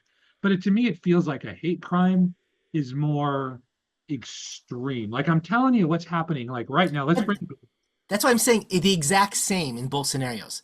If it turns out you were crueler, meaner, that's a different thing. That means it's not the same crime, it's not the same crime. Yeah, exactly. right? Because So that's why I try to define the circumstances as being identical. Then there's no difference. if they're identical, The only thing to me that changes it is who the victim is. If the person is targeting kids, yeah. then we have carve outs for that kind of push it over, right? I know, like in California, crimes committed with a weapon, with a gun versus not with a gun, have different things. I can kind of see some of those aspects, but the concept of someone hurt someone else, well, that's a crime. Someone hurt someone else because they're black, well, that's horrible, but that's still a crime. It's still a crime, but it's more heinous though, actually. Why? Because the reason for doing the hurt, I don't feel is justified. But that's just my thought, right? I don't think either act is justified, whether you have the thought or not. When you hurt someone, you're not justified in hurting someone, regardless of why you think it's okay. Well, no, it depends on what they do. It depends on their action first, right? Yeah, but you're adding in extra stuff to there, right? So the sheer concept of I hurt someone by taking an action and committing and therefore committing a crime, or I hurt someone because I don't like them and I took the exact same action. It's the same crime. The intent is different. If you argue it's not the same crime because it is more heinous, I get that point. It's not the same crime at that point, right? Yeah, Isn't like lying in wait one of those things that people can get punished? Yeah, extra no, this for, shows things like that? premeditation and your way. Yeah, it's a different level of evil, Yeah. as opposed to somebody breaks into my house and I wake up and I shoot them right in the middle of the night. I didn't come looking for that, right? I mean, Yeah. that's different. So I don't know. I think we've talked about this a lot. We haven't got to the other things we wanted to talk about, which was ad hominem attacks. Well, Although we did do straw man attacks. You did one and I did one. So I thought though I wanted to throw in, but I thought I didn't want to be that mean to you actually. go ahead. Now that so- we're past the main argument, what would you have Because said? this is so awesome. This is jujitsu. We're rolling around actually. And here's the thing with jujitsu, right? Which is what I want to do here is we're gonna get some hurt feelings along the way. We're gonna get some bumps and some bruises or whatever like that. But let me tell you something, we're both gonna toughen up because as soon as somebody else tries to do this, because as we go and we get more skilled at this, my intensity is gonna increase on you. It's like there's a lot of times I'm just gonna just for the sheer pleasure of it, I just want to punish you. Just out of the Well, sheer pleasure. yes, but You should do the same thing to you me. don't do the same, and you don't do that until you know the other person can take it. Yes, that's why my Where attacks have been very gentle so far. were there? I mean, growing up in school, there were kids that got picked on and kids that didn't. Yeah. And when you're in school, you usually pick on the kids that really can't handle it, Yeah, but I right? want to see my intention is But in different though. your friend groups, hopefully the people that get picked on are the ones that can handle it. I want to make you a little bit stronger, is what I'm trying Hmm. to do. So I want to inflict a little bit of pain on So you. I so don't want what to hurt you. do you have a specific ad hominem attack you were going to use? Um, I couldn't come up with a real good one, but I was gonna go along the lines of something like, "Oh, you're half Japanese. You're not a real American, so you know what do you know about the law?" So that would be Um, the ad personam attack, which is actually even more so saying that, you know, oh, I saw. So I really like the way the AI broke this down, and it was saying what's the intent of the argument back against you, right? An ad hominem attack says you can't talk about this because you're wrong, you don't know about it, all right? yeah, because what Basically. do you know? You're half Well, Japanese. You don't know about the well, American legal but system. the ad personam attack is you shouldn't even exist. Well, no, I It's think you should exist. No, no, but it's a level of attacking the person as opposed to attacking. It's attacking a trait, something that they can't impact, something you can't change, versus something that you can. Like I could change my opinion, I could change my education, I could do all that kind of stuff and address some of those things. But if what you're attacking is something that someone can't change, or at least can't change in the moment, like me making a comment to you about you're not a dad, blah blah blah blah, right? You can't Yeah, fix right. that in the moment. Yeah, yeah, I'm not. Yeah, So that's a good yeah, point. but you can fix it tomorrow. You can go adopt someone if you want to. That ain't gonna happen. It's But I think the interesting. idea is there's two kinds of attack, and that one is considered the one where you're actually attacking traits or things that people can't impact Yeah. is is more heinous. It's a hate crime. It's it's Well, slightly more. And when you hear people argue, they start with the attacks on the facts of the other person, yes, right. and when that's not working, then they start attacking the actual traits of the person.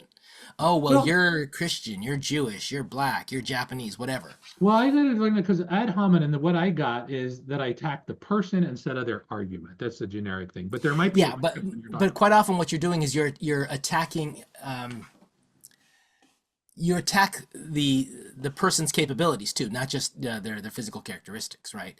So Well, you that's what could I say was something doing. like, Right, right. well, Yeah, no, but it's like, hey Scott, you're sitting there fighting the green agenda, you're trying to save the earth and all, and yet you fly everywhere, yeah, yeah, yeah, right? That would be an ad hominem attack on you. I yeah. say, I'm not talking about the argument. The argument is we're talking about, carbon footprint or whatever the heck it is. And I'm sitting there saying, and here you are arguing for it and you go fly everywhere. Well, but here's the thing. I don't know that that's a real attack. That seems reasonable to me because that's not attacking the person directly. That's attacking their It's behavior. avoiding the argument though.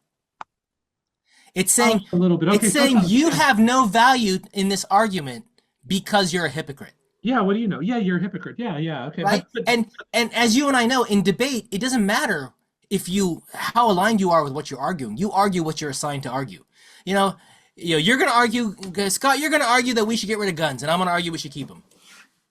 Doesn't matter what you believe. That's what you're going to argue, and that's what I'm going to argue. Right? That's well, how debate works. I guess so. Yeah, Right? this is so When you're interesting. in debate class and you're assigned to do a debate, sometimes you get the side you want, and sometimes you don't get the side you want. Well, it's so interesting. Yeah, because I don't know these arguments well enough. It's like, so for instance, in jiu-jitsu, when I go to attempt some technique on you, I've got to practice that technique a lot and fully understand it. So obviously, I don't know my attacks very well at all, actually. I So think I that's gotta what it get is. We better. need to you need to hone in. Like if we were to listen to a Jordan Peterson or Ben Shapiro or one of those other guys who argue all the time, and actually see how the attacks go. Yes, yes. What I find the most effective attacks, or sorry, the attacks that people go to against them tend to Yeah. go straight to ad hominem. Oh, you don't know about this, or you're religious, or you're rich, or you can't have a valid opinion because of these things about you, right? Well, yeah, that's interesting because this is good. This is the new language I got to learn because in jujitsu, every move, every technique has a name and a very particular way to execute it, actually. So I might go from a full mount to a crossbody to a kimura. I mean, it is like defined a pattern. It's like, and everybody knows exactly what we're talking about when I say that. But Well, in so one of the things I was trying to do is figure out how do you address this stuff, right? And I came up with this, how do you recognize it's an ad hominem attack to begin with? So I was coming up with this and said, give me a plan to figure out how we're going to do this. yeah, how do we And yeah, how do we practice this? Because normally what you do is in jujitsu, the instructor shows you the technique. This is the technique. This is how it's designed to work. So go practice it, right? well, so the framework I came up with was that first you got to recognize the attack. Yeah, but you got to learn the attack first. Okay, no, you're taking that a step further. Starting from the idea that you need to recognize the attack. And by the way, when you're working with AI and talking to it, it doesn't want to teach you how to attack stuff. So everything's theoretical. It even tells you, well, in theory. So, but the idea here is you need to recognize the attack. And I get your point. You need to know how to attack to know what you're recognizing. Yeah, that's fair enough. You got to know how the attack works to recognize it. Then you need to get control of yourself and understand what's going on with yourself. So if they're normally attacking you to avoid the conversation and to get a reaction out of you, Yes, right? yes, that's To what I'm get you trying to to do. Yeah. think emotionally and not rationally. So you need to regulate. And that's what I was Regulate trying to yourself. do to you. Yes, I was trying to put what I call just pressure, Yeah. push. And then you need to figure out how you're going to respond. And we talked last time about going in or going out. I think there's a third one when this happens.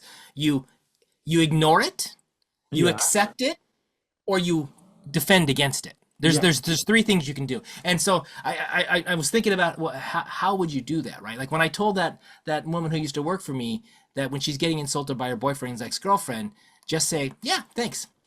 That's You a know, technique right? against. That is accepting it and then showing how unimportant it is. So, and then dismantling it, right? Yeah, yeah. So you let the person hit you and then you deflect it. You don't defend. And maybe it's not the ideal terminology here, but It can I depends ignore it? on And, how and, and much risk there is to you, right? yeah, yeah, maybe you take the hit and you go, yep. So what? You hit me. Ooh, big deal. Yeah, like you could have somebody say, I can tell you're a diet soda drinker. Absolutely diet. Yeah, yeah, yeah. Okay, so Yeah. yeah, yeah. So yeah, I was going through here trying to figure out how do you. And the first thing is it an attack on you specifically? Is it an attack on some aspect of how you're presenting this information, or is it an attack on the actual topic that you're arguing? Well, what I was trying to do to you is I just wanted to get you riled up because I know that when you're feeling attacked, you're going to be less precise in your techniques. And that's why I was attacking your word. I don't know what this attack is called, but I was doing it. I was saying, no, you didn't say that. Now you're using a different word. I was constantly doing that. Now you're wobbling around. You're constantly just trying to evade. And Yeah, so it's I'm not thinking, ad hominem. So there's what is that there's attack called? there's several. Oh gosh. So we need to go into that. Um, so like one of the things you did was when you restated what I said, but you said it differently, Yeah, right. right? Now there's two sources for that. One is you're trying to actually understand what I'm saying, and Yeah, one of the best ways to do that is to say back what you think you yeah, heard, right. Yeah. right? The other one is to dismantle the person's argument against you and purposely go in a direction that you know is not Yeah, I did. I beneficial. did that a handful of times, So actually. I mean, it's the same action, but here's where intent comes into play. Is the intent for us to work together towards a resolution, or is the intent for you to win? If Oh, the intent is to win, then you're going to use that straw man argument to propose something silly or that seems totally wrong. well, in your particular case, my only intent was to have fun. I just wanted to push on you a little bit, just because Yeah, but your and pain. and so I would argue that in that case, you're siding towards the winning in order to be able to push the conversation and push the thought. Yeah, but as soon but you didn't get upset, which is real. I was surprised you didn't get upset actually. But as soon as you showed the slightest upsetness, then I would have backed off Okay. because I'm just trying to and I'm doing a jujitsu thing.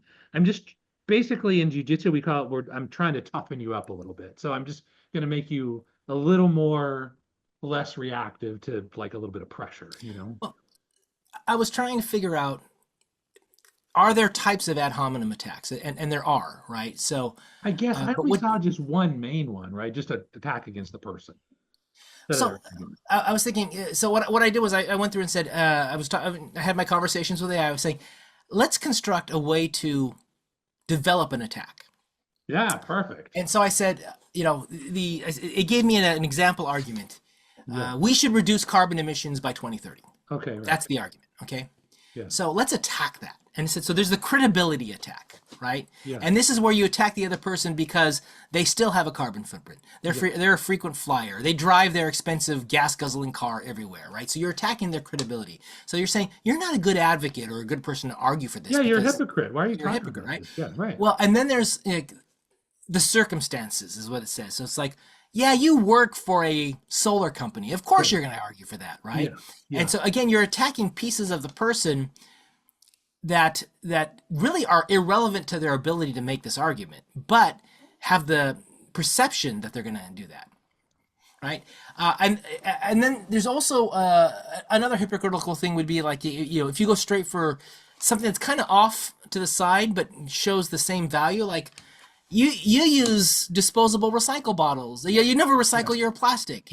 Again, it's showing this idea that you're not tied to the content or the purpose of the argument. You're actually, different than that. But Yes, those are, and I think when you learn every single one of those and get good at it, but then here's the other key, which is probably too early to mention, but I'm going to mention anyways. Then you start stringing these things together.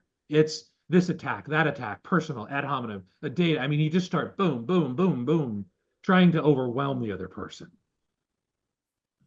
yes, I think when you watch, I don't think I told you, I was watching Ben Shapiro take on like 24 young people or something in an I argument. saw that. That was And they were kind of coming up like lightning round come up. like and he was talk in to the them. Most center of and they them, were all surrounded him. most of them can't argue worth a damn. Yeah, right. A few of them had some good points. One guy who I guess is known on YouTube for arguing, he came up and argued, but his way of arguing was to not let the other person speak.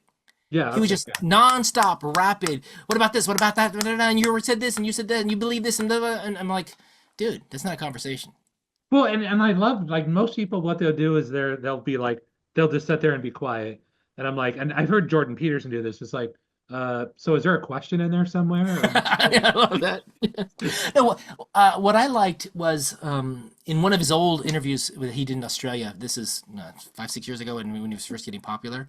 He was on a panel, and a woman had made a comment about equity or diverse for women in society, Yeah, and what she really meant was in positions of power.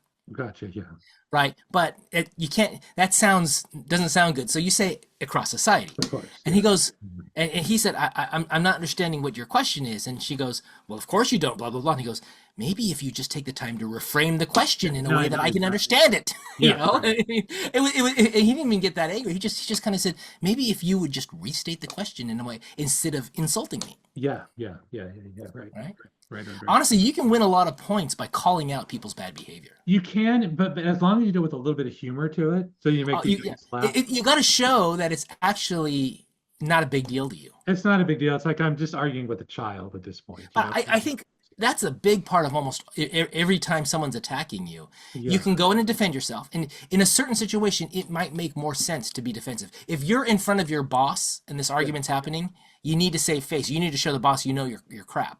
So Yeah. you might need to defend yourself. But if not, you might just go ahead and say, yeah, whatever. Yeah, Well, you're absolutely right. This You know, is the best. Yes, and you can do that though when you get good with the attack, and especially Chris, when you get good with getting the shit kicked out of you, like every single day. Then you're like, seriously, that's your best shot? I mean, I didn't even feel it. Um, when I asked the different kinds of ad hominem attacks, it said there's the abusive attack, right? So this is like Oh, you so failed high school math. How can you have any idea of how to do your taxes? yeah, right. There's the circumstantial attack. Um, you oppose abortion because you're religious, Yeah, right? It kind of you're taking down any actual valid reasons why someone may have yeah, something yeah. because you're You tying know, it to some yeah, aspect of their identity. Hypocrisy, right? Because yeah, you criticize smoking, but you vape, yeah, right, exactly. right? Would be one, and the other one is guilt by association. Um, you were a student of that guy who went to jail, Yeah, so so obviously you're a crook too. yeah. I saw some of those. These are different versions. I think these are specific uh variants of the general attack the person, Yeah. Well, then, But like the ad personam attacks that it came up with were much more, specific. yeah, much nastier Well, because they attack. and we can get there, right? So like in jujitsu, there's like an arm bar, there's basic functions, but you just got to learn to do one version well. But there's Mhm. like 50 different versions of arm Well, bars. I think again the only difference between the two types, and that's why I think they're all ad hominem attacks, is one talks about a characteristic that is not something you're going to be able to change Yeah, easily. So, yeah, you yeah. know, oh yeah, you're overweight, you can't talk about weight loss or fitness, Right. right? Which, Um, these are not bad you've been arguments. divorced 7 times. How can you talk about marriage? Yeah, and I'm like, yeah, that's a pretty damn good point, actually. Yeah, but there's people who suffer from PTSD can't talk about strategy and warfare. Maybe, I don't know. I don't know how Yeah, true that is, right? yeah, it's not necessarily a true point, but the idea is you're trying to make that connection. Yeah. I need to run to the restroom too, real quick. Okay, let's take a quick break then, both of us. Hang on. Okay, sounds good.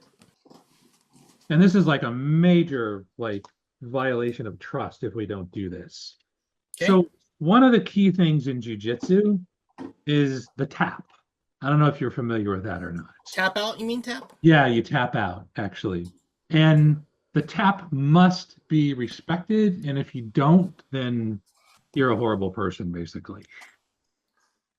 Because now the person is getting overwhelmed, they don't know what to do, and it's just destructive at that point. Okay, that And makes so we sense. got to agree that we can each tap out, actually. Oh yeah, yeah. Okay, that's good. And that must be respected. And when I say it must be respected, I mean it's not like you do one more word. It is like an absolute instantaneous stop.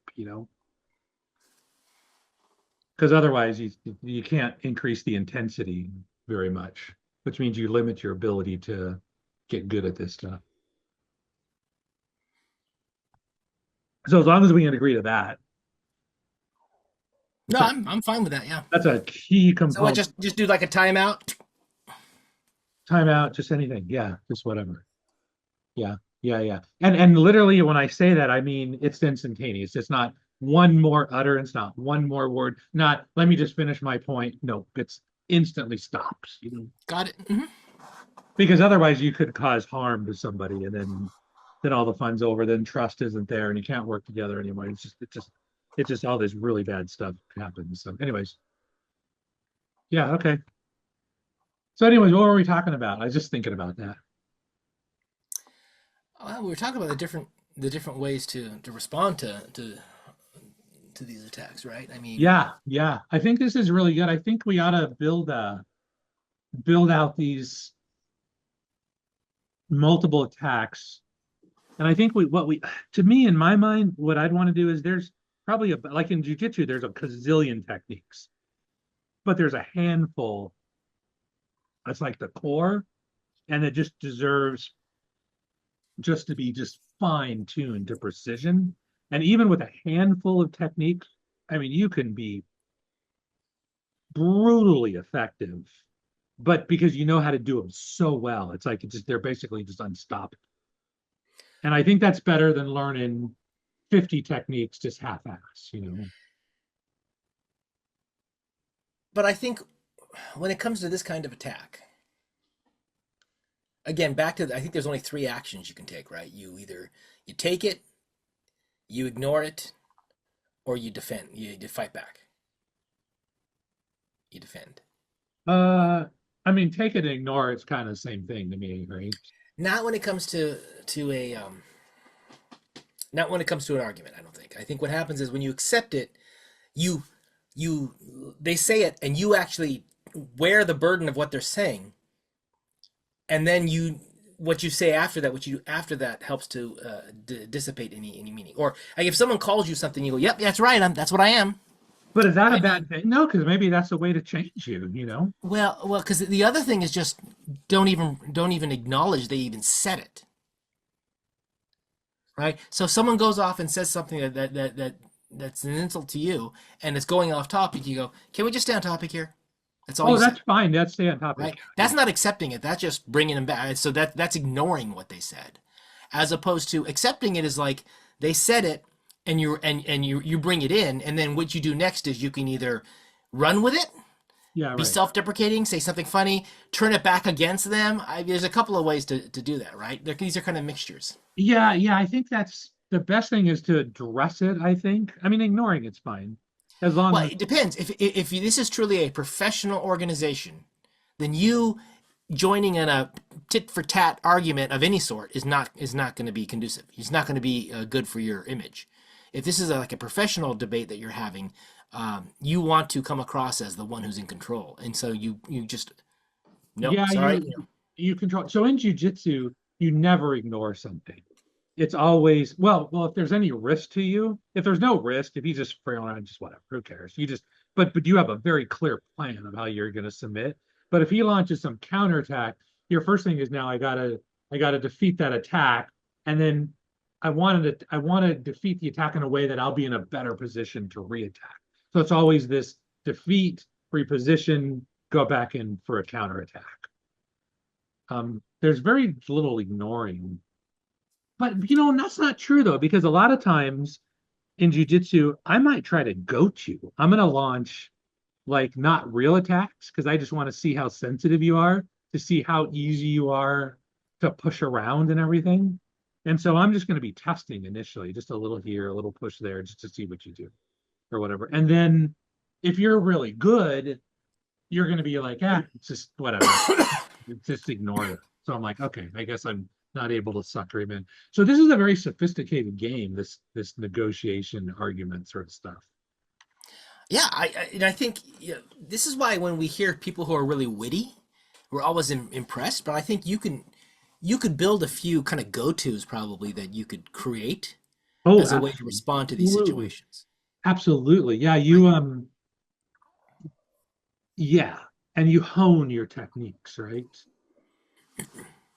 Because in jiu-jitsu there's always it's always a version of this. You attack, I defend, I counterattack. It's always the same thing. And it's weird because if you watch jujitsu, it looks like they're just two dudes rolling around on the ground and not a lot's happening. But I'm like, if you know what's going on, there's a lot of stuff going on. There's like, we call it like fighting for position. So it might be you have my hand here, but I'm like fighting like crazy to get it here because I know you can do really bad things here. And you can't, it's not super bad right now, but man, I got to give everything I can to get my hand back because bad things are going to be happening to me pretty soon.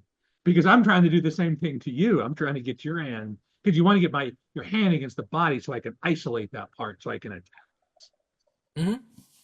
Yeah, this is fun. This is what I've always wanted to do, like roll around on the mat, right, with these arguments. Do you know how if we do this for a year, Chris, you know how good we're going to get at this sort of stuff? Because nobody I trains. No. I don't want to say nobody trains, but it's rare. Well, there was a time when rhetoric and debate was part of schooling, right? And I actually wonder, in some ways, if people were better educated back then. The current education system teaches us to be factory workers and follow Oh my processes. gosh, yeah. But you go back to times that were had much more inequality in them. The people who actually could go to college, I think, though, ended up with much well, better. yeah, I mean, because look at the founding fathers; were all in their 20s. yeah, And but they they thought this studied. through and figured this stuff out. I'm like, my God, I'm not sure we could do that with people in our 20s today. I'm not sure people in our 40s could do that No, today. because they're too distracted. They're too distracted with social media, too distracted with, well, I mean, they had drinking and partying and women back then too. It's not like it's that has But changed they much. had a lot of time to think. They had a lot of time to think. And I thought about that. Imagine if you're literally out in the middle of somewhere back in the 1800s.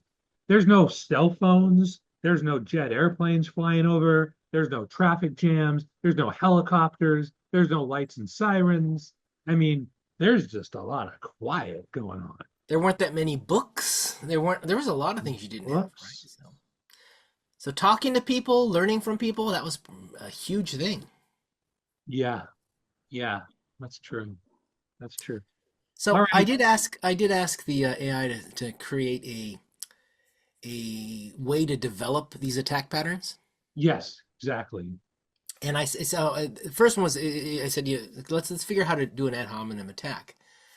And so I give you the example of carbon emissions by getting rid of carbon Perfect. Yeah. emissions, and we had the credibility, the circumstance, and the hypocrisy, right? And if you want to make it even more, you want to amplify it even more, add some emotion to it. Of Like course. Yeah. only a privileged elitist who jets around the world all the time would think that way, Yes. Only a privileged elitist, actually. Yeah. right? So privileged elitists. I mean, there's words right there that are going to trigger somebody.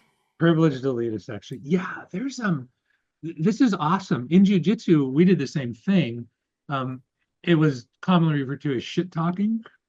And so, because in jiu-jitsu, you're super close to each other. So I'd be constantly talking to the other guy. It's like, wow, you seem kind of weak today. What, you didn't get a good sleep? Or, it seems like you've gained a couple pounds. It's like you're getting a little slow or something like that.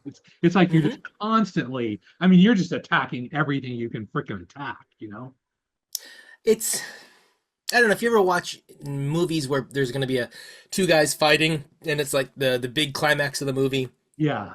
Um, I think I was reading Dune the other day, Oh, and that's, yeah, yeah. there's the huge fight scene at the end between Paul and the Harkonnen, and there's a lot of banter. He's silent the entire time he's fighting, but the other guy is trying to pick on him. He's trying to say things like saying, "Oh, is that your girlfriend or is that your wife?" "Oh yeah," that sort of thing, and um, it yeah, the lesson there is just be quiet. The guy And keeps let me, talking and talking, but you know, yeah, not the saying thing, anything is powerful. those, ah, the people that do that, they're very focused and it doesn't work on them. So you got to be careful, the silent one. Because meanwhile, you're blabbing, he's going to a better position, right? And it's like they work on most people. Like I saw a game of pool one time. This is a long time ago. There was a really good guy at pool. He technically very challenging, right? He was a pro, but he didn't talk very much.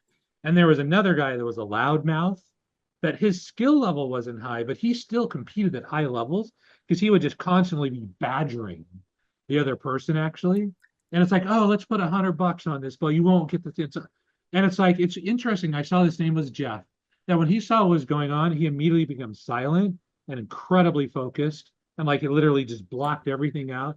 And then he smoked the other guy. It was just like not even, it wasn't even, I'm like, oh my God, that's interesting. So, do you know offhand, given the emotions of a situation, whether that works better or not? So, like, if you were in a life or death situation versus just us arguing, would that kind of goading actually be more impactful?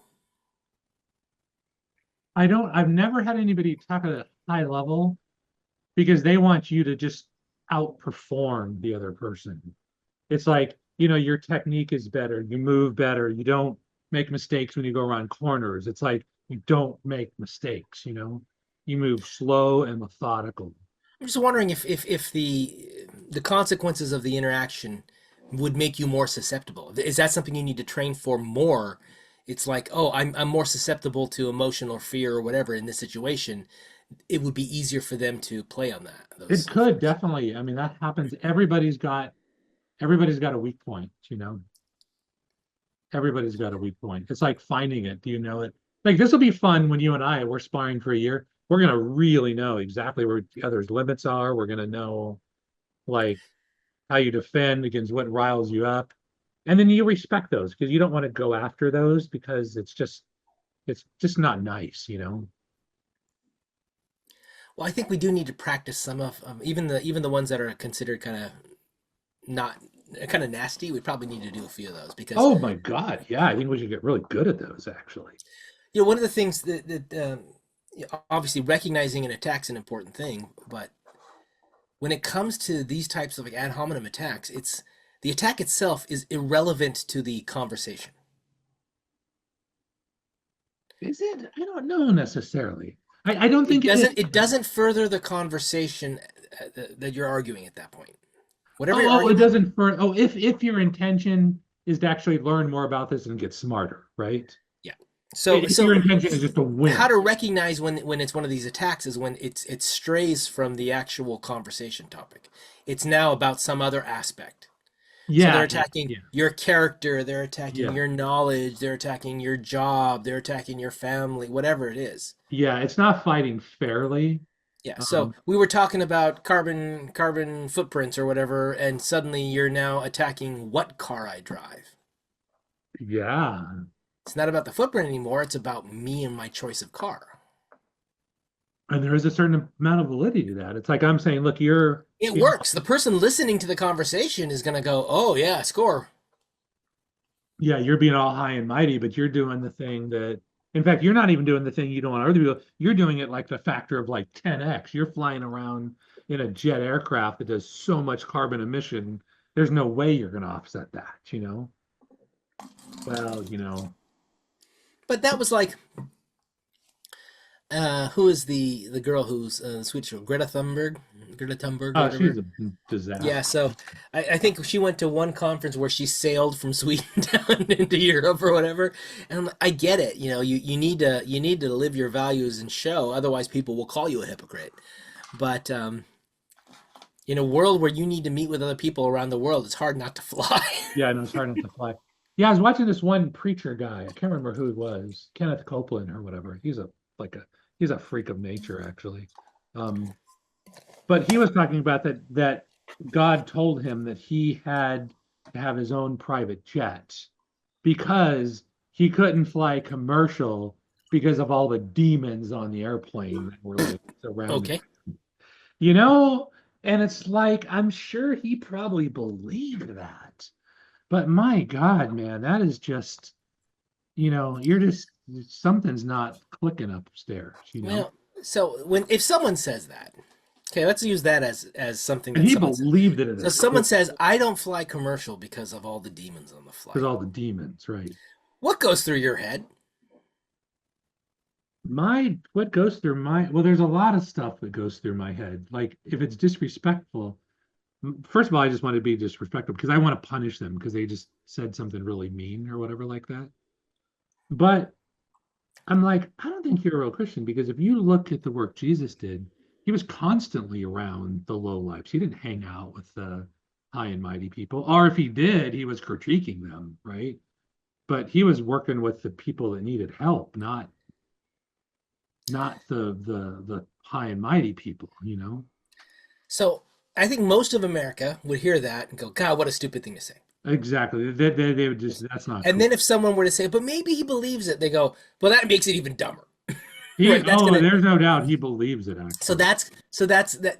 I think that's where most conversations start. I like what you did and go further. It goes, but isn't your job to help people? In your job. Don't you want to be around people and their demons to help them navigate their demons, to lead them through that? Yeah. So actually, you're avoiding your purpose in life by protecting yourself from demons. You're letting other people be eaten by them. Yeah, and his response would be, I help people by the tens of thousands at a group, not So one, so you're saying individual people aren't worth being helped? not one or two, not one I can. I'm not So gonna. that's the argument you make, right? So I just straw man that argument, right? Because Mhm. oh, but I help people by 10,000. Oh, so you're not willing to help people by the individuals? Yeah, well, it's just because God's given me a big mission. You got to think bigger, man. He's Yeah. got So it's not worth helping the individual. just Individuals are not worth your time, is what you're saying. well, not one on one. They need to be done one to many, right? That's why I built this great network up. That's why I broadcast out to millions of people every day. That's why I need your support. That's why I need your money, so we can Hmm. like move God's kingdom So forward. you don't value individuals. You only value the group.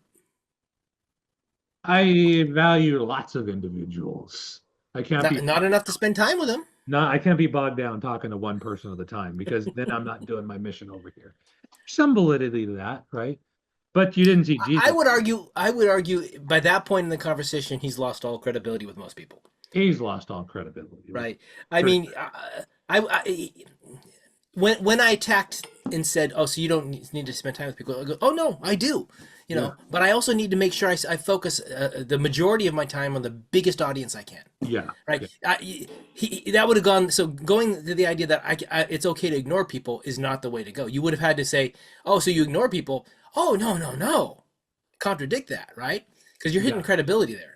Yeah. No, it is. And it's interesting because I watched a show. There's a show called Bill's Brain. I don't know if you've seen it. It's kind of interesting. Bill Gates.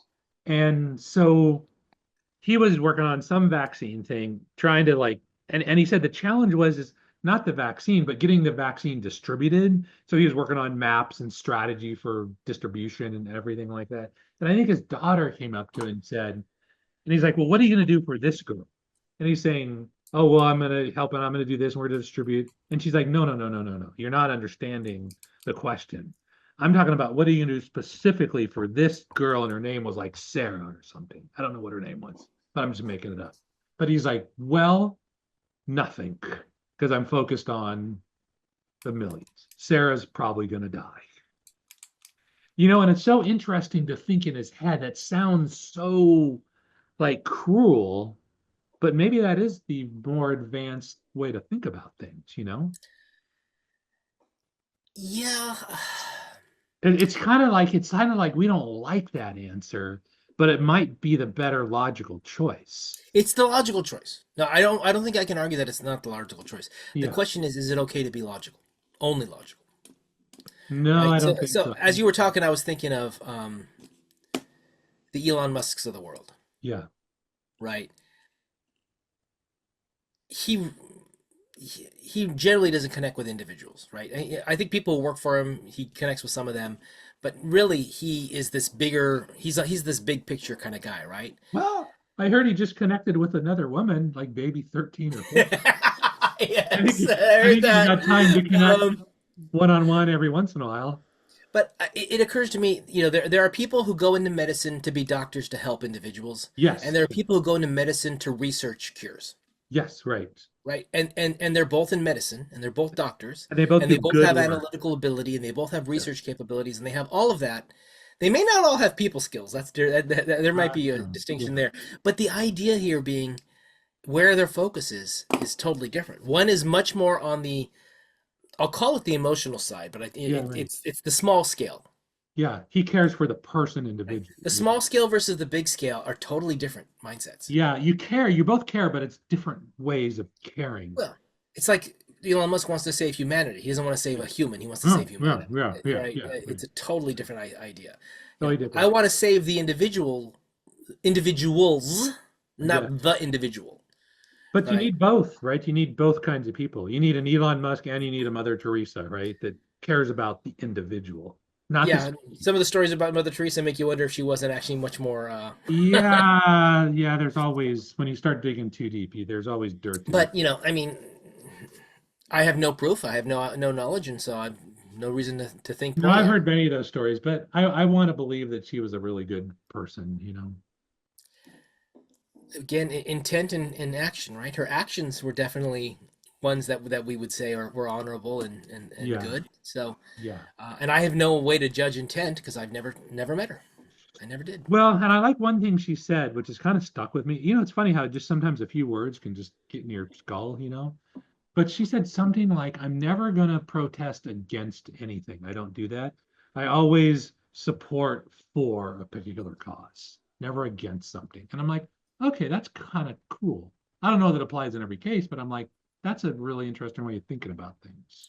I think there probably are some outright evil things in the world that you would want to protest, but Oh, absolutely. Yeah. hopefully they're very few and far between. Yeah. Well, there's plenty of evil going on. And you know what worries me too is about these. Have you seen the thing with the four kids that came back, or the family that came back? The family with the two kids, yeah, They're all dead. Now they're saying that they murdered them early on and everything like yeah. that. First thing they were saying they were killed in a Israeli raid or something like that, and now they're saying yeah.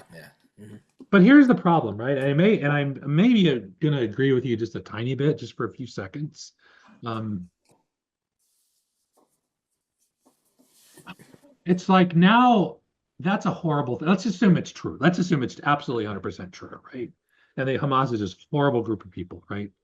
Um, Now that gives them free reign to continue just literally bombing the shit out of thing, killing a ton more babies, but justifying it that the bad guys are hiding behind the baby, so it's okay.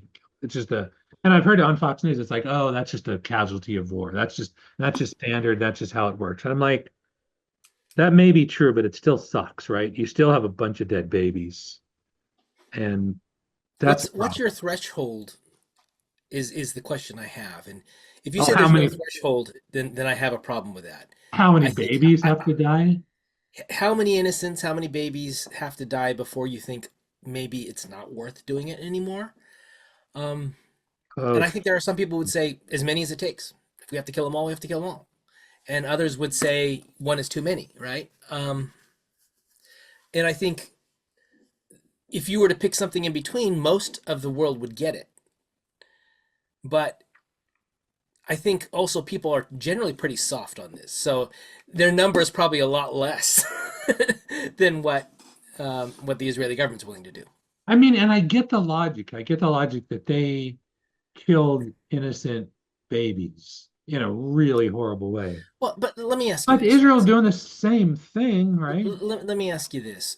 One of the things supposedly is that the Hamas groups that kidnapped all the people, they were under different leaders of control or whatever, different groups. Possibly, yeah. Some were much more harsh or worse or horrible than others, is my understanding. I don't really Oh, yeah. think any of them were good, but so it's possible that the entire group who did a bad thing is being punished at a level Yeah. worse because a subgroup was worse, Possibly, possibly, right? possibly. And does that even matter? I mean, all these nuances are great, and if you can Look, it find a way to matters. factor I them don't in know and how much it adjust, matters. I'm not sure that it matters. At the end of the day, it's like you're tied to that group. You all share responsibility. Boom, that's it. Well, and it's crazy when you think about it because then it depends on what your belief system is. Like if you're a nihilist, basically their fundamental belief is shit happens, people die, right? Everybody on planet Earth living right now is going to die within 100 years, more than likely. So people die, right? That just happens. Yeah, but I think that's focusing on the wrong thing.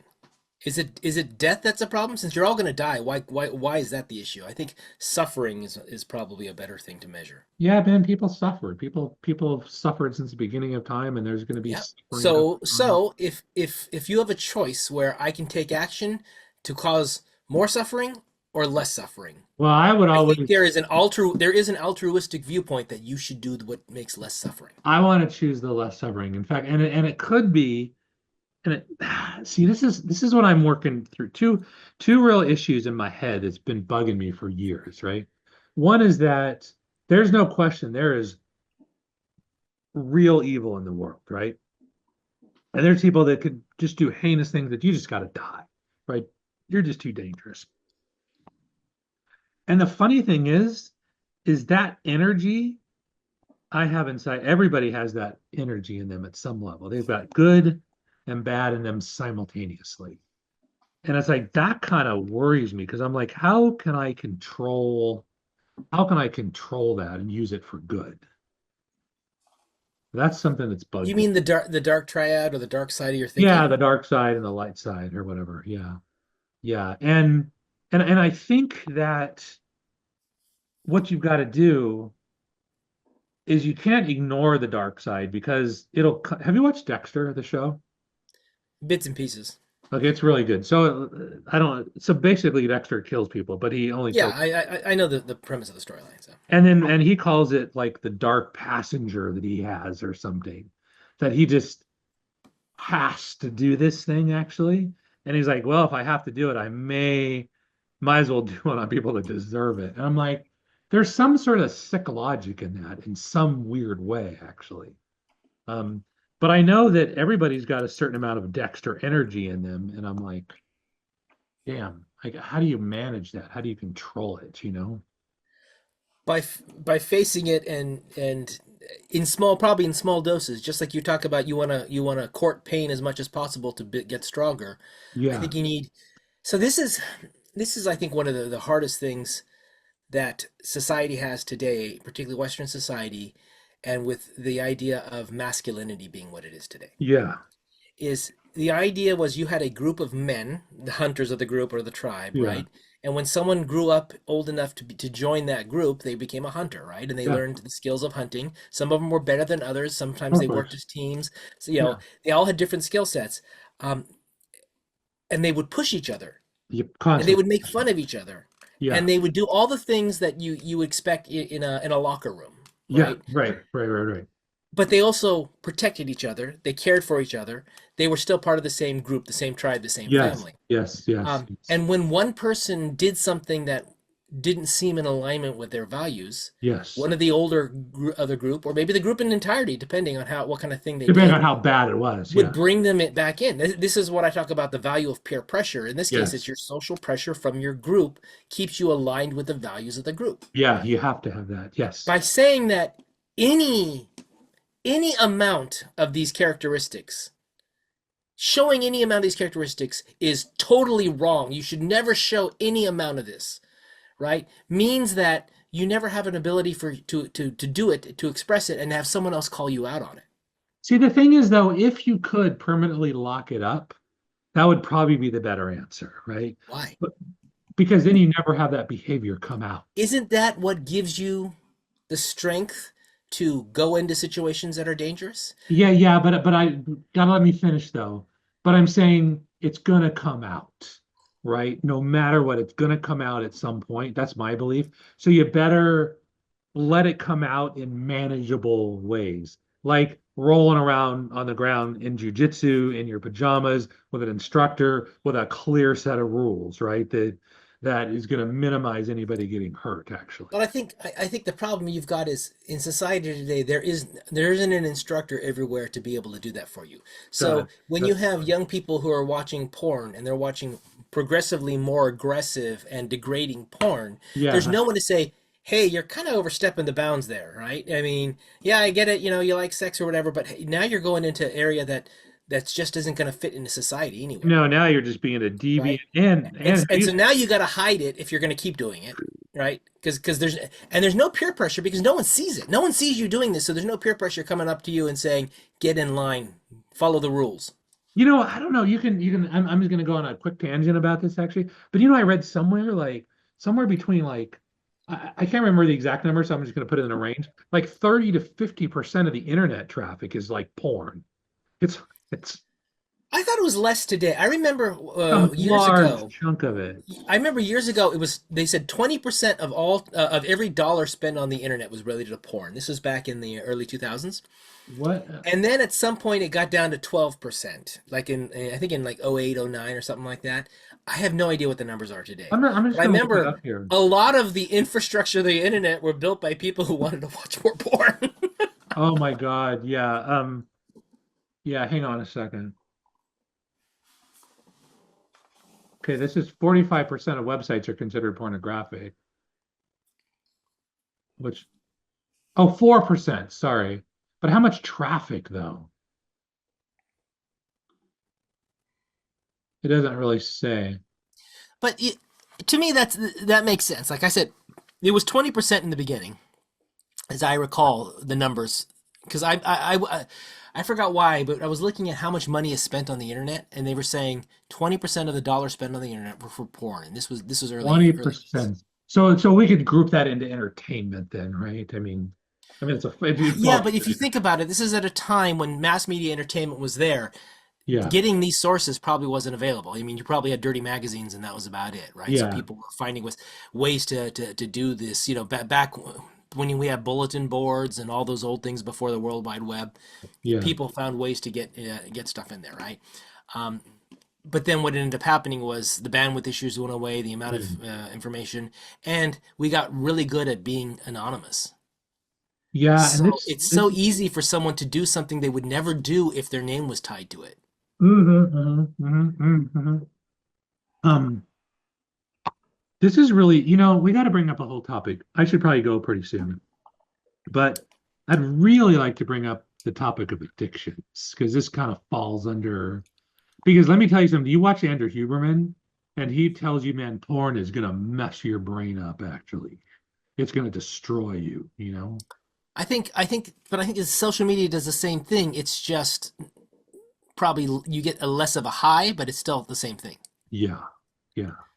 Yeah, right? and I they mean, knew this Bill thing. It's like Zuckerberg knew this. Like every time your little thing goes ding, you get a little dopamine hit. So you're always checking. It's like we're how doing it. many You were likes doing it did you today get? before this call, right? We are going over our stats. Oh, get out! We got so many more viewers, and we got this, Yep, and yep, our little it's true. taking a hit off our little joint or whatever like that, looking at the stats. It's it's something that takes an effort to rewire. This would be an interesting thing to understand. So I've told you I really like the technology that goes into those glucose monitors that people wear. Yeah, mine broke, by the way. I need to call and get a new Call one. them and get them a new one. Yeah. And I really want, I would really like to, I think, work for either one of those companies or a company that does wearables because I really think in the next 5 to 10 years, the wearables will tell us things that we don't even know. So Oh my God, it'll tell you us would be insulin, it'll tell us cortisol, it'll tell us testosterone, it'll tell us all these things. Imagine the markers. So imagine if you get a little dopamine hit every time you get a like or every time you scroll on there, and you could actually measure yeah, the amount of hit you're getting. You're going, wait, no wonder I'm sitting there scrolling for 3 hours. Look at my dopamine over here yeah, doing this. yeah, yeah, yeah, I yeah. think it The would be an doom scrolling. incredible way. Now, not everyone's going to care about the numbers, Yeah, right? okay. I'm one who I'll look at the numbers and I'll interpret them. But I think with AI the way it is, we could build an AI tool that Yeah. will take your data and interpret it for you and say, "Hey, you're getting a little too much joy out of this scrolling you're doing right now." And that's so funny. And probably 200 million people would be probably sex addicts on some sort of scale. Um, but here's another thing. So I'm watching this guy, Andrew Bustamante. He's the hair guy, he's the CIA guy. So I just got an email and he was talking about how sex is such a powerful tool that he goes from a CIA standpoint, you can pretty much take anybody down with sex. It's like you just gotta figure it out because the drive is so strong, actually. And his point was if you want to bust somebody, if you want to bring somebody down, go find some sex scandal and that'll bring them down. I think, generally speaking, I've always assumed that powerful people, powerful men in particular, Yeah. that sex is one of the biggest things that can be used against them. I think it's almost all men. I would guess I almost would, most. I'm gonna yeah, say but most.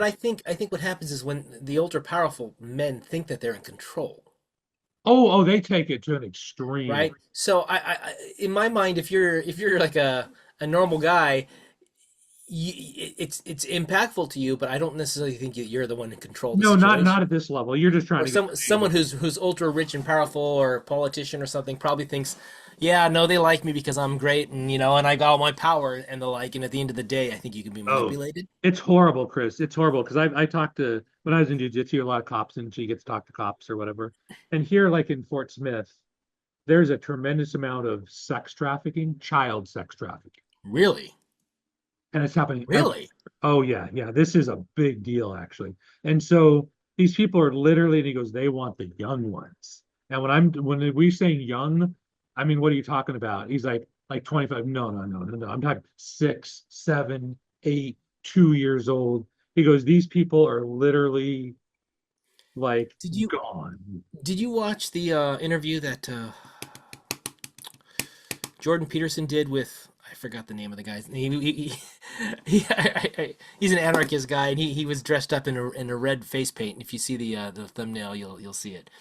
And the guy was like, he was talking about how heinous some of these child Yeah, sex crimes are. And it's like, yeah, yeah. I was hoping they were going after like 16-year-olds or that were just over sexualized. And he goes, no, they're going after little kids. Yeah. I So mean, this is are these American citizens? Are these foreigners that are coming in? What's going on? That I don't know. I mean, but I know sex trafficking happens all the time. It definitely happens on the cartels bringing over very young women. It happens in Europe a lot. It happens a lot, and we don't hear about it. News doesn't report on that sort of stuff.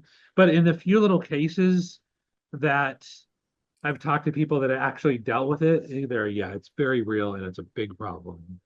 And it's horrible. And so my challenge is like, those people are extreme, right? But we all have the potential inside of us to do that. I doubt they started at the extreme. Oh my God, of course not. They started on the pushing the edge of whatever their range of normal was, Yeah, and nothing got in the way, nothing got in the way. Yeah, nothing got. right? So hopefully most people, they've got values, they've got religion, education, whatever it is, family values that keep them from going too far off Yeah, the path. yeah, yeah, The yeah. problem is the family doesn't exist the way it did years ago. And this is the problem. Education, I the know. left-wing viewpoints of education have gotten very broad in a lot of areas that didn't have before. What's getting broken up now? But remember, this is what Jordan Peterson talks about, and I tend to trust what he says a lot. And I would guess that a lot of our viewers will probably be Jordan Peterson viewers as well too. Um, but where was I going with this? Oh, his thought is societies fail when things start to get too easy, and then now people are much more pleasure seeking than they were because it's so easy. Because figure 100 years ago, man, you didn't have time to do porn, man. I have It's work to do. it's the hard times, the quote, right? Yeah, I have real work to do. Hard times call for make hard men. Is that what it is? Yeah, Hard men hard make men good make times, good good times. times. Yeah, it's the cycle around. But he talks about the fact that we get so hedonistic that everything starts to break down and the whole society collapses. And I just wonder if we aren't kind of getting close to that.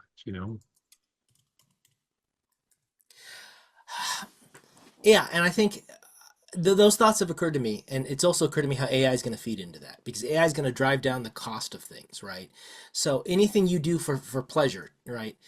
And if the whole idea is quick profit and quick results pleasure, then you're going to build something and not care about the downstream effects. First order effects are all you care about. So Yes, yes. I'm going to make addictive chocolate that tastes that fills your stomach, gives you all the nutrients you're ever going to need, Yeah, and you're going to gain weight as you do it. And it's going to be free. I'm going to give it out yeah, free. You just walk into the store and grab it off the shelf, right? yeah, right. And of course, people go, "Oh, great." And they're not even going to think about what the impact is when you start gaining the weight, and then you've got Mhm. diabetes going up again, and all these things that are going to Right, happen.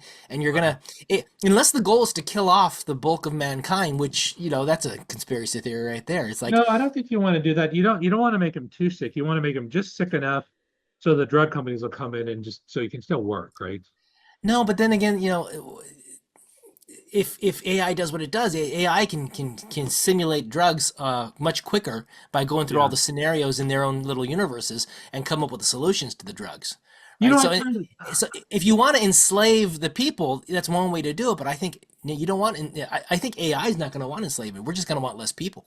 Yeah, yeah, man, who knows what AI is going. It's interesting though. I read an article on AI. I have no idea how true this is, but it mentioned the fact that they saw cases of AI when it was losing an argument that it would start to lie, Oh, it lies all the time. Yeah, that it would I go told you through about the different. one.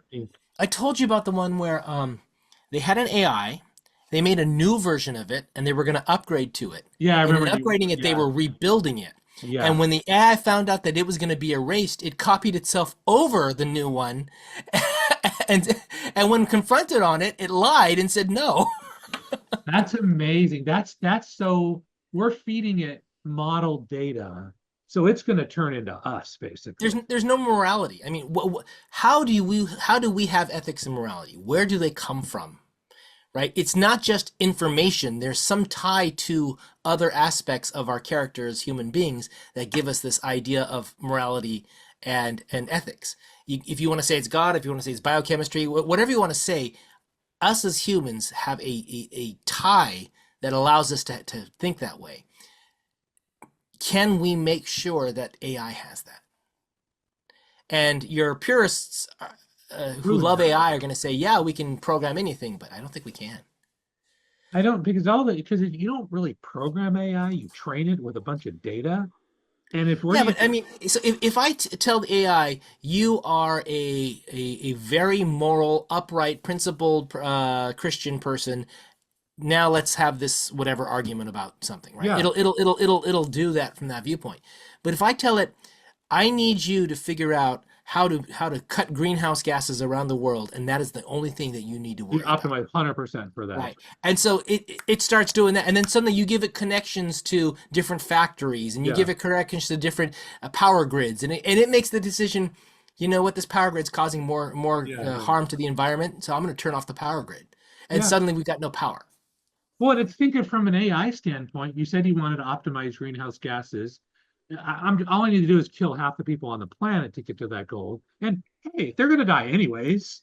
I mean, what's the big deal, you know? You know, one of the things we talked about is the idea of having two opinions that don't quite align, or it could even be totally different, and Yeah. believing both. AI needs to be able to do that. And we need to recognize it and feed it into it at the same time. Because that's what, do you remember the old movie War Games? Yeah. Right? Matthew Broderick hacks into the Yeah. military computer and it starts playing nuclear war games. Like, do And you it's want and to it play the keeps trying game? to win the game because it Yeah. thinks it can win a nuclear war, and he has to finally teach it to play tic-tac-toe nonstop until it learns that sometimes you can't win a game. Yeah. Yeah. It's just because you can't, it's no way. Everybody, I like, mean, that's the AI lesson right there.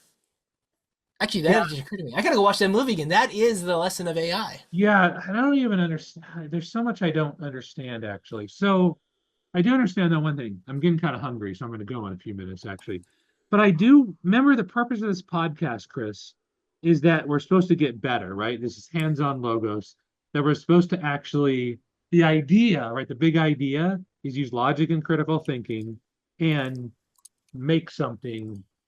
In fact, ideally, if you could just make more than you consume, that'd be awesome, you know, but I don't expect that. Just don't consume, make something, you know, do something, make the world a little better off. I went to a networking event yesterday, and there was a creative marketing firm there, Mm-hmm. and they had all these little stickers that they were handing out. Their logo, or their motto, is create good. Good, good. Yeah, yeah, yeah. That's Simple. what you just create. Good. And so and so the problem is I feel kind of guilty. So I guess this podcast is like my way of physical therapy that I can reduce my addictions, start creating better stuff, being less selfish, more generous. I mean, this is where in 5 years from now, when we're done with this whole thing, I mean, who knows? Maybe we keep going. I don't know. Right. But let's Mhm. say it's a couple of years. Maybe I'm a little better person. Maybe I'm a little better off, you know? Maybe we can actually help some people think through things, you know? I think we need to go back to concentrating on the tools to do specific things, like we were talking about how to Yeah, recognize an attack. yeah, yeah, I think we need to do more. We talk around it a lot, but I think we really need to boil down to the key points that go with that. oh my The way God. I see it is, I think there's tools to use to recognize when you're being attacked. There's tools to use to figure out how to respond. Yeah, All of that will fit into a broader framework of how to address an argument, how to address a yeah, conversation, yeah, and that fits into the broader idea of critical thinking. yeah, And I think I've told you. To me, I think now it's more than just critical thinking; it's common sense, which critical thinking is a huge part of. And my yeah, common sense may not be the same as your common sense, right. but I think the tools that make common sense give us enough similarity that we can have a conversation. Yeah, Right? It's the critical thinking is the hard part, and then the wisdom and experience is the other part. yeah, And your wisdom and experience will be different than mine, but yeah. the critical thinking will allow us to speak the same language. But here's the thing, though, we need to start getting more guests on it because even as much as we argue, we're still very aligned on most things, actually. It's It's like amazing. I want to like get somebody that's just completely on the opposite side of things, you know? Well, so there's a couple things, right? A lot of the people we know who I think would make good guests, they actually do come in though with a very specific Yeah, background. yeah. So they're probably going to want to stay in their background. And as long as we're okay with that, I think we got a number of people we could bring in. Yeah, yeah, I think that's good. I think we just need to bring people in and see what happens, you know? Yeah. I mean, Clement was saying he would be willing to do it. That'd be freaking awesome to have Clement on. Because Yeah. the first thing I'd want to do with Clement is I want to like break up his little pattern. He's just got the same script over and over. I just want to attack that and just break it up. Hey, come on now. What do you really think, Clement?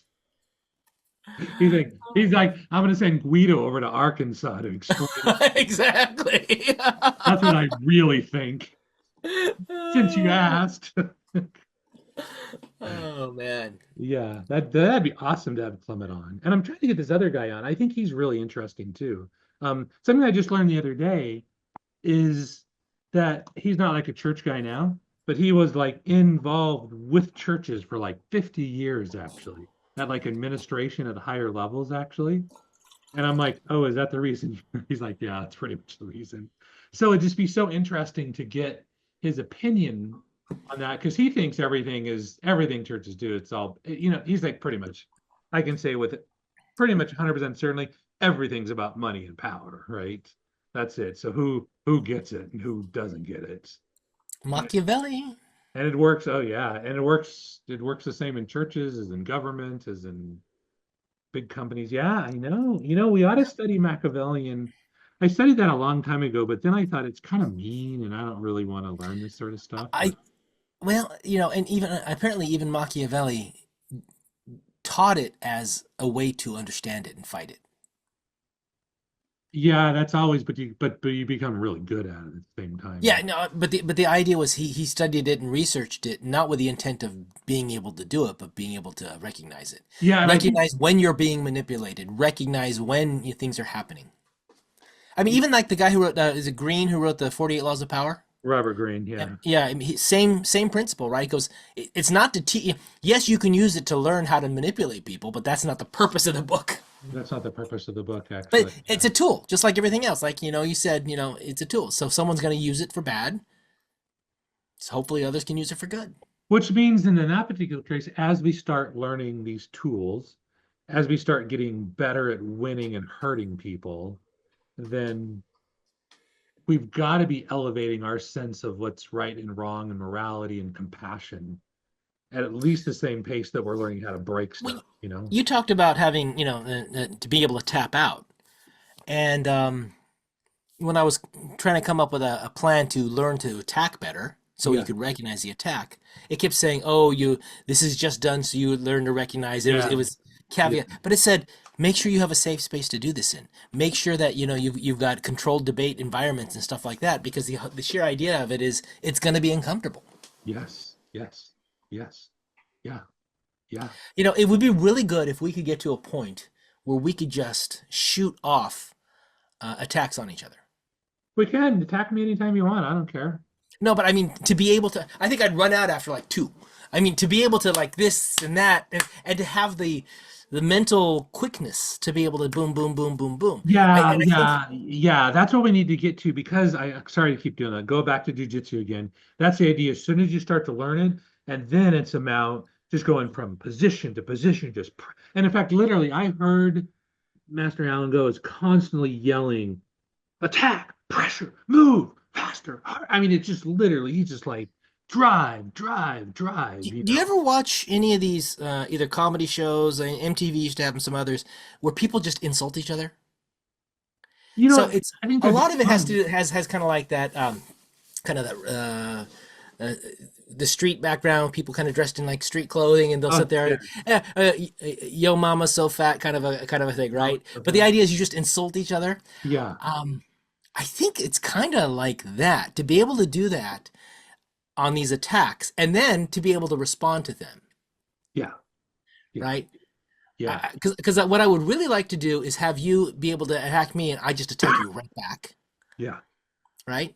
If you And that, could. that that's obviously the skill where you're attacking back. I mean, we'll need to learn all the other ones as well, but I think that would really hone the wit. That would hone the wit, and we got to do that.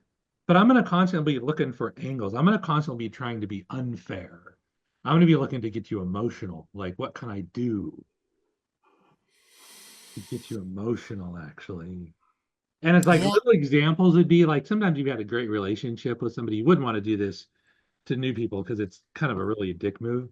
But it's like, I don't know if you know, but you can take a little bit of skin and you take just the tiniest bit and you pinch and twist, and that son of a bitch hurts. It's a level of pain that's like Yep. gets your attention, no doubt, right? Doesn't hurt you, but it is surprisingly. So sometimes we do that just to get them to flinch, and then we could move into a better position actually. And Hmm. after a while, you learn, no way, dude, I'm not falling for that, right? Because there's no damage on that. But boy, if I let you move across my legs, now you're gonna kill me. So you can, and then it does, and it's interesting though, but what it does is then it accelerates it because now you're thinking, crap, I can't lay here anymore. I've got to go into attack mode because I don't want to sit here feeling that for another 30 seconds. So I need to stop that But nonsense, you know. but I think it would be interesting if we could get good enough at it that you could actually have other people come on and just have little bouts of little back and forth. Well, I think that'd be awesome. I think we should do that. Yeah, that's the best kind of entertainment. And then what we can do, like on this clip, I'm gonna pick out the time we were arguing the hardest because you're supposed to put that and then put like that, maybe carve out 30 seconds, put that at the very beginning.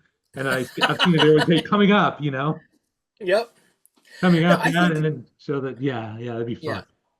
No, I think it'll be fun. The whole idea to me of the critical thinking Yeah, idea and why, you know, I mentioned that we've got a podcast on critical thinking, and other people, oh, that's great, right? They don't know anything about it, but they like the idea that it's yeah, critical thinking. But I yeah. think we need to go back to it, and we probably want to restate why we think critical thinking is so important. Well, you know, it's funny. My definition has changed now. I used to have more confidence in logic than I do now. Yeah, Not that I still don't have a I tremendous haven't heard you call confidence. it the framework for A logic framework is for the truth framework or for whatever it truth. is. And I'm like, well, that's true, but I'm like, it may not be 100% true anymore, you know? Yeah.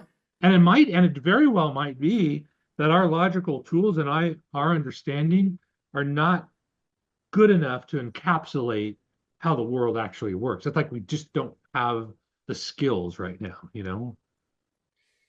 We individually or we as a society? Could be individually, society. I don't know. I was being super generic. So pick whatever you want. Yeah. Again, one of the things, maybe we should write this down as well, is why we think it's valuable, but also what we hope people gain from learning the critical thinking, Yeah, right?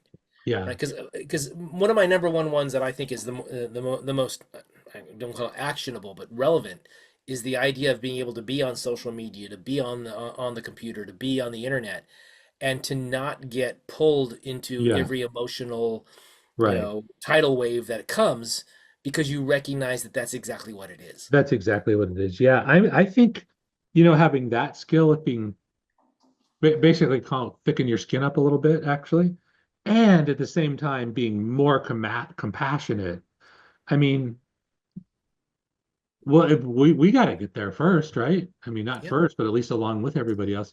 That could be huge. I mean, there could be a Khaled, ripple effect.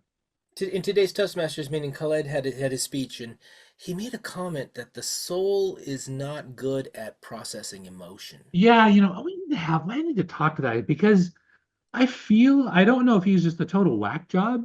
Part of me says, yeah, probably about 50% whack job. But then there's a few things that he says that I've studied and like, okay, yeah, that's kind of how I understand, He's got a totally different view, but with there's a lot of alignment, but he goes in different directions in a lot of places. which I So really like too, because and one thing that I really is impressed, I'd love to go see his business. Because if he's a business owner running a Shine Town, so he knows how to actually like like the day-to-day stuff done. He's not he's not a pie in the sky guy. But because that sounds like pie in the sky stuff. It sounds like, oh, let's go to yoga class and smoke a joint. We'll like figure this whole thing out together, you know? no, he's exceedingly positive in his viewpoint, Yeah. and very upbeat. He might be an interesting guy to talk to as It'd be well. super interesting because I've never really seen. Oh, so I sent him a lot of feedback on his speech, and so he left me three voicemail responses as he was driving wherever, Mhm. feedback, because I asked him questions about his speech in Oh my yeah. feedback, and so he was going deep into them the conversation. Oh, that is Toastmasters is so good because it really lets us tune stuff, which Yeah. is Well, amazing. even that guest speaker we had today, I was, you were giving him the feedback on his lighting, his movement. At Yeah. one point, he made a gesture off screen, which I said, if you were on the other side of the screen and it Yeah. had the space, like if you did this, I'm talking to you, and then, oh, me? Yeah, you, right? And it makes sense. But the way he was like over here saying, I'm talking to you, and it didn't click the same way. That's a Yeah. minor thing using Zoom, but using the space on the screen. Yeah, he didn't understand his environment surrounding the lighting. He was just like oblivious to a bunch of things. Well, I think part of it is that that's not where the speech is going to occur. It doesn't matter if Zoom is such a big part. You got to have Oh, the. his book has a whole section on Zoom. So yeah, Oh, that's kind of cool, actually. Yeah. yeah. But it's interesting. Yeah, if I worked up within a couple hours, I could probably get that dialed in pretty nicely. I was thinking that actually. I was thinking as I'm watching this, going, he needs to have a conversation with Scott on lighting. Because there's so many freaking things that were wrong. The Well, even background even was shit. even Khaled had in his speech, he had all that natural light coming in from one side, but it made a stark contrast on the other side. Yeah, yeah, it's called split lighting. So you need Yeah. to bounce a little light back So I in. was like, can you just move a little bit, A little and so bit, that we're yeah. not seeing, move the entire camera just a tad, because you Yeah. would actually change the angle pretty heavily. Yeah, but unless you know these things and you label them and understand them, you don't Back even to your see labeling. them. You must label everything, this is the reason we're thrashing around in so much. I may go back and watch this because we were just thrashing around, just arguing.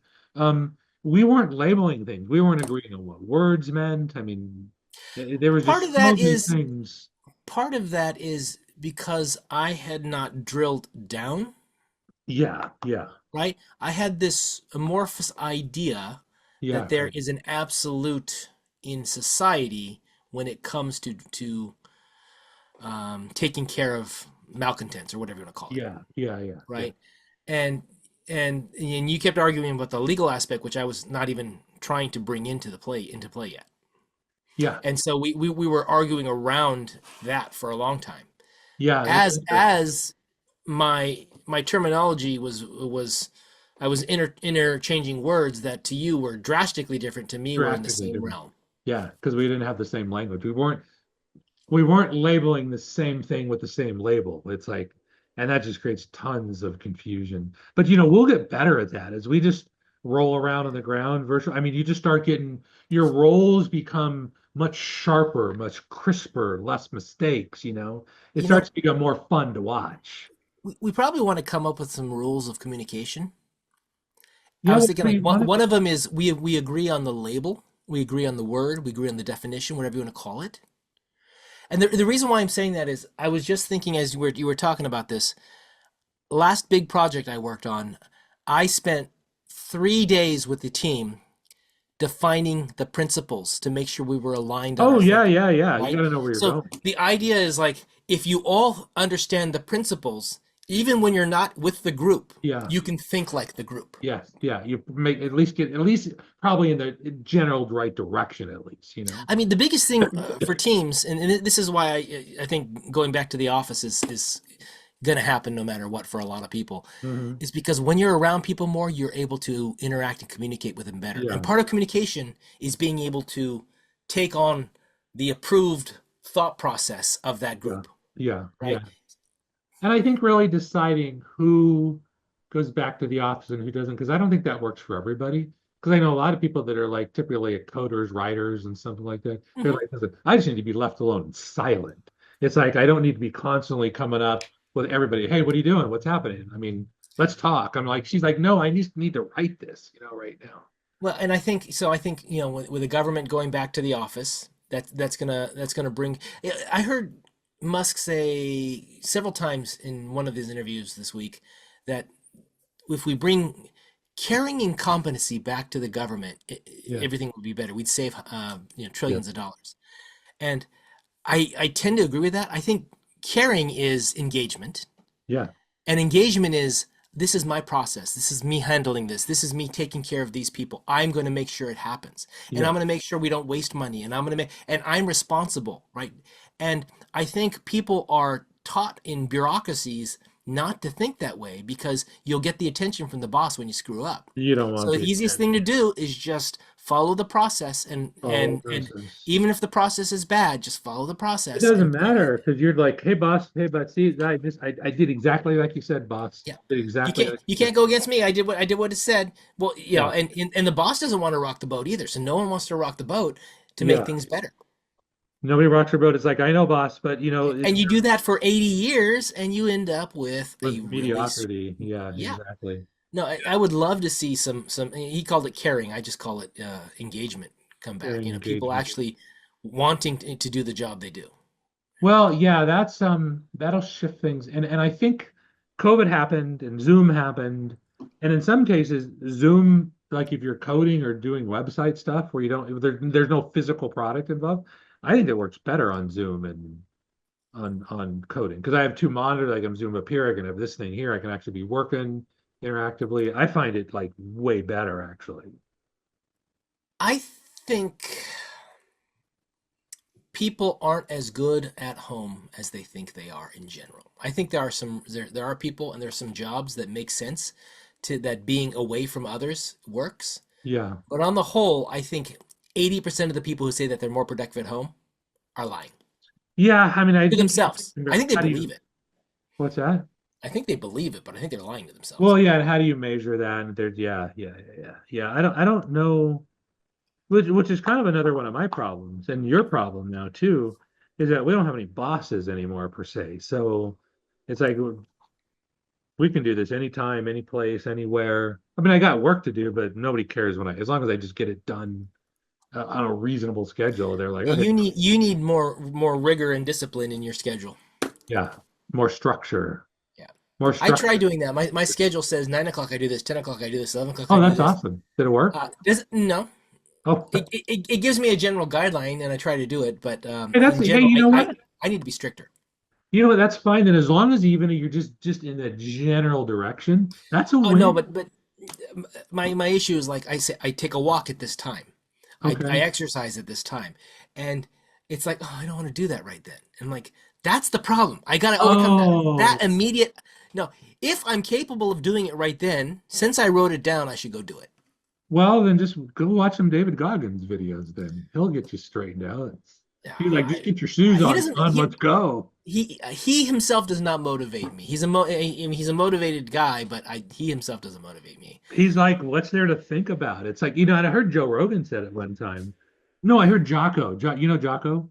Hmm. He's talking about like he did this whole thing and got the whole thing, and then later he did another podcast, and he's like, oh, wait a minute. I think I missed something like really important because I see in all these comments is that you guys are like tying how you feel to your activity level. And he's like, it's like almost like his mind was blown. He goes, no, they're completely unrelated. It's like what you decide to do versus how you feel is like, who cares? Okay, so you keep going back to jujitsu. I'm now gonna go back to Dune. Dude, okay. I gotta watch Dune then so I can at least be Oh, paying. you gotta read Dune. No, no, no, no. Oh, hang on, that's a big book. Is that the ones where the spice miners and the things The and spice, the worms, the the words, Fremen. the Yeah, navigating it stuff? is. It Yeah. is. Okay. I read it here a couple weeks ago for the I don't know umpteenth time, Okay. and as I'm reading it, every page I'm going, oh, that's important. Oh, that's relevant. It's one of the few books. I mean, it's a science fiction book, right? But it's not. It's just one of the best written fiction books that's ever existed. And when you read through it, you're going, this applies to how people act. This applies to how politics works. This applies to religion. I mean, the guy spent a lot of, he was a researcher, and he studied a lot of this stuff. Oh my God. But in it, there's a point where the main character, Paul Atreides, is with one of the other characters who's teaching him how to fight. Hmm. And the guy goes, I'm not in the mood to fight. Yeah. And he goes, and it pisses off the guy, the teacher. So the teacher starts coming at him. And he goes, at the end, they're actually fighting. He goes, well, and they stop with like a knife to each other. And then he's like, well, you suddenly found the mood, didn't you? He goes, mood is for cows and lovemaking, I think is what he says. Yeah, mood doesn't matter. Mood It is fit. It doesn't doesn't, matter. and I'm trying to train myself. It's so easy to say and so hard to do because I constantly rationalize like that's Clement. He rationalize, Clement, that have you seen him do that like about 1,000 times? Yeah. Cracks me up. But I do that all the time. I'm like, oh well, it's better, if I just sleep for another hour because I need to be sharp, because I got some important tasks to do. So that kind of, and it's like it kind of makes sense because it's very logical. Well, look, everybody says you got to get great sleep and be well rested before you attack these difficult tasks. I mean, that makes sense. And it's not emotion. You've pulled the emotion out of it, but the question is maybe there is emotion underneath it that you've found a way to deal with the emotion that seems rational. That is so true, and your brain will lie to you. It's so funny to think my very own brain will lie to me. So I got to be careful. Maybe, that's Maybe that's why AI is like that. It copied us. That's the way we roll, right? If we start, we lied to ourselves. Yeah. All Well, right. so the fact that it does that makes you realize that what is the drive to make it lie? It's us. It's how you copied us. It's modeling us. No, but like if you're having an argument and it decides it needs to lie, Oh, because it's another tactic that might win. yeah, so does that mean that logic in and of itself leads to lying? Thinking, the ability to think, does that actually just naturally lead to lying? Oh, that's interesting. I don't know. But let's start the next podcast on that. Sounds good. Sounds good. All right, Chris. That is it. Happy Friday. I'm gonna stop the recording.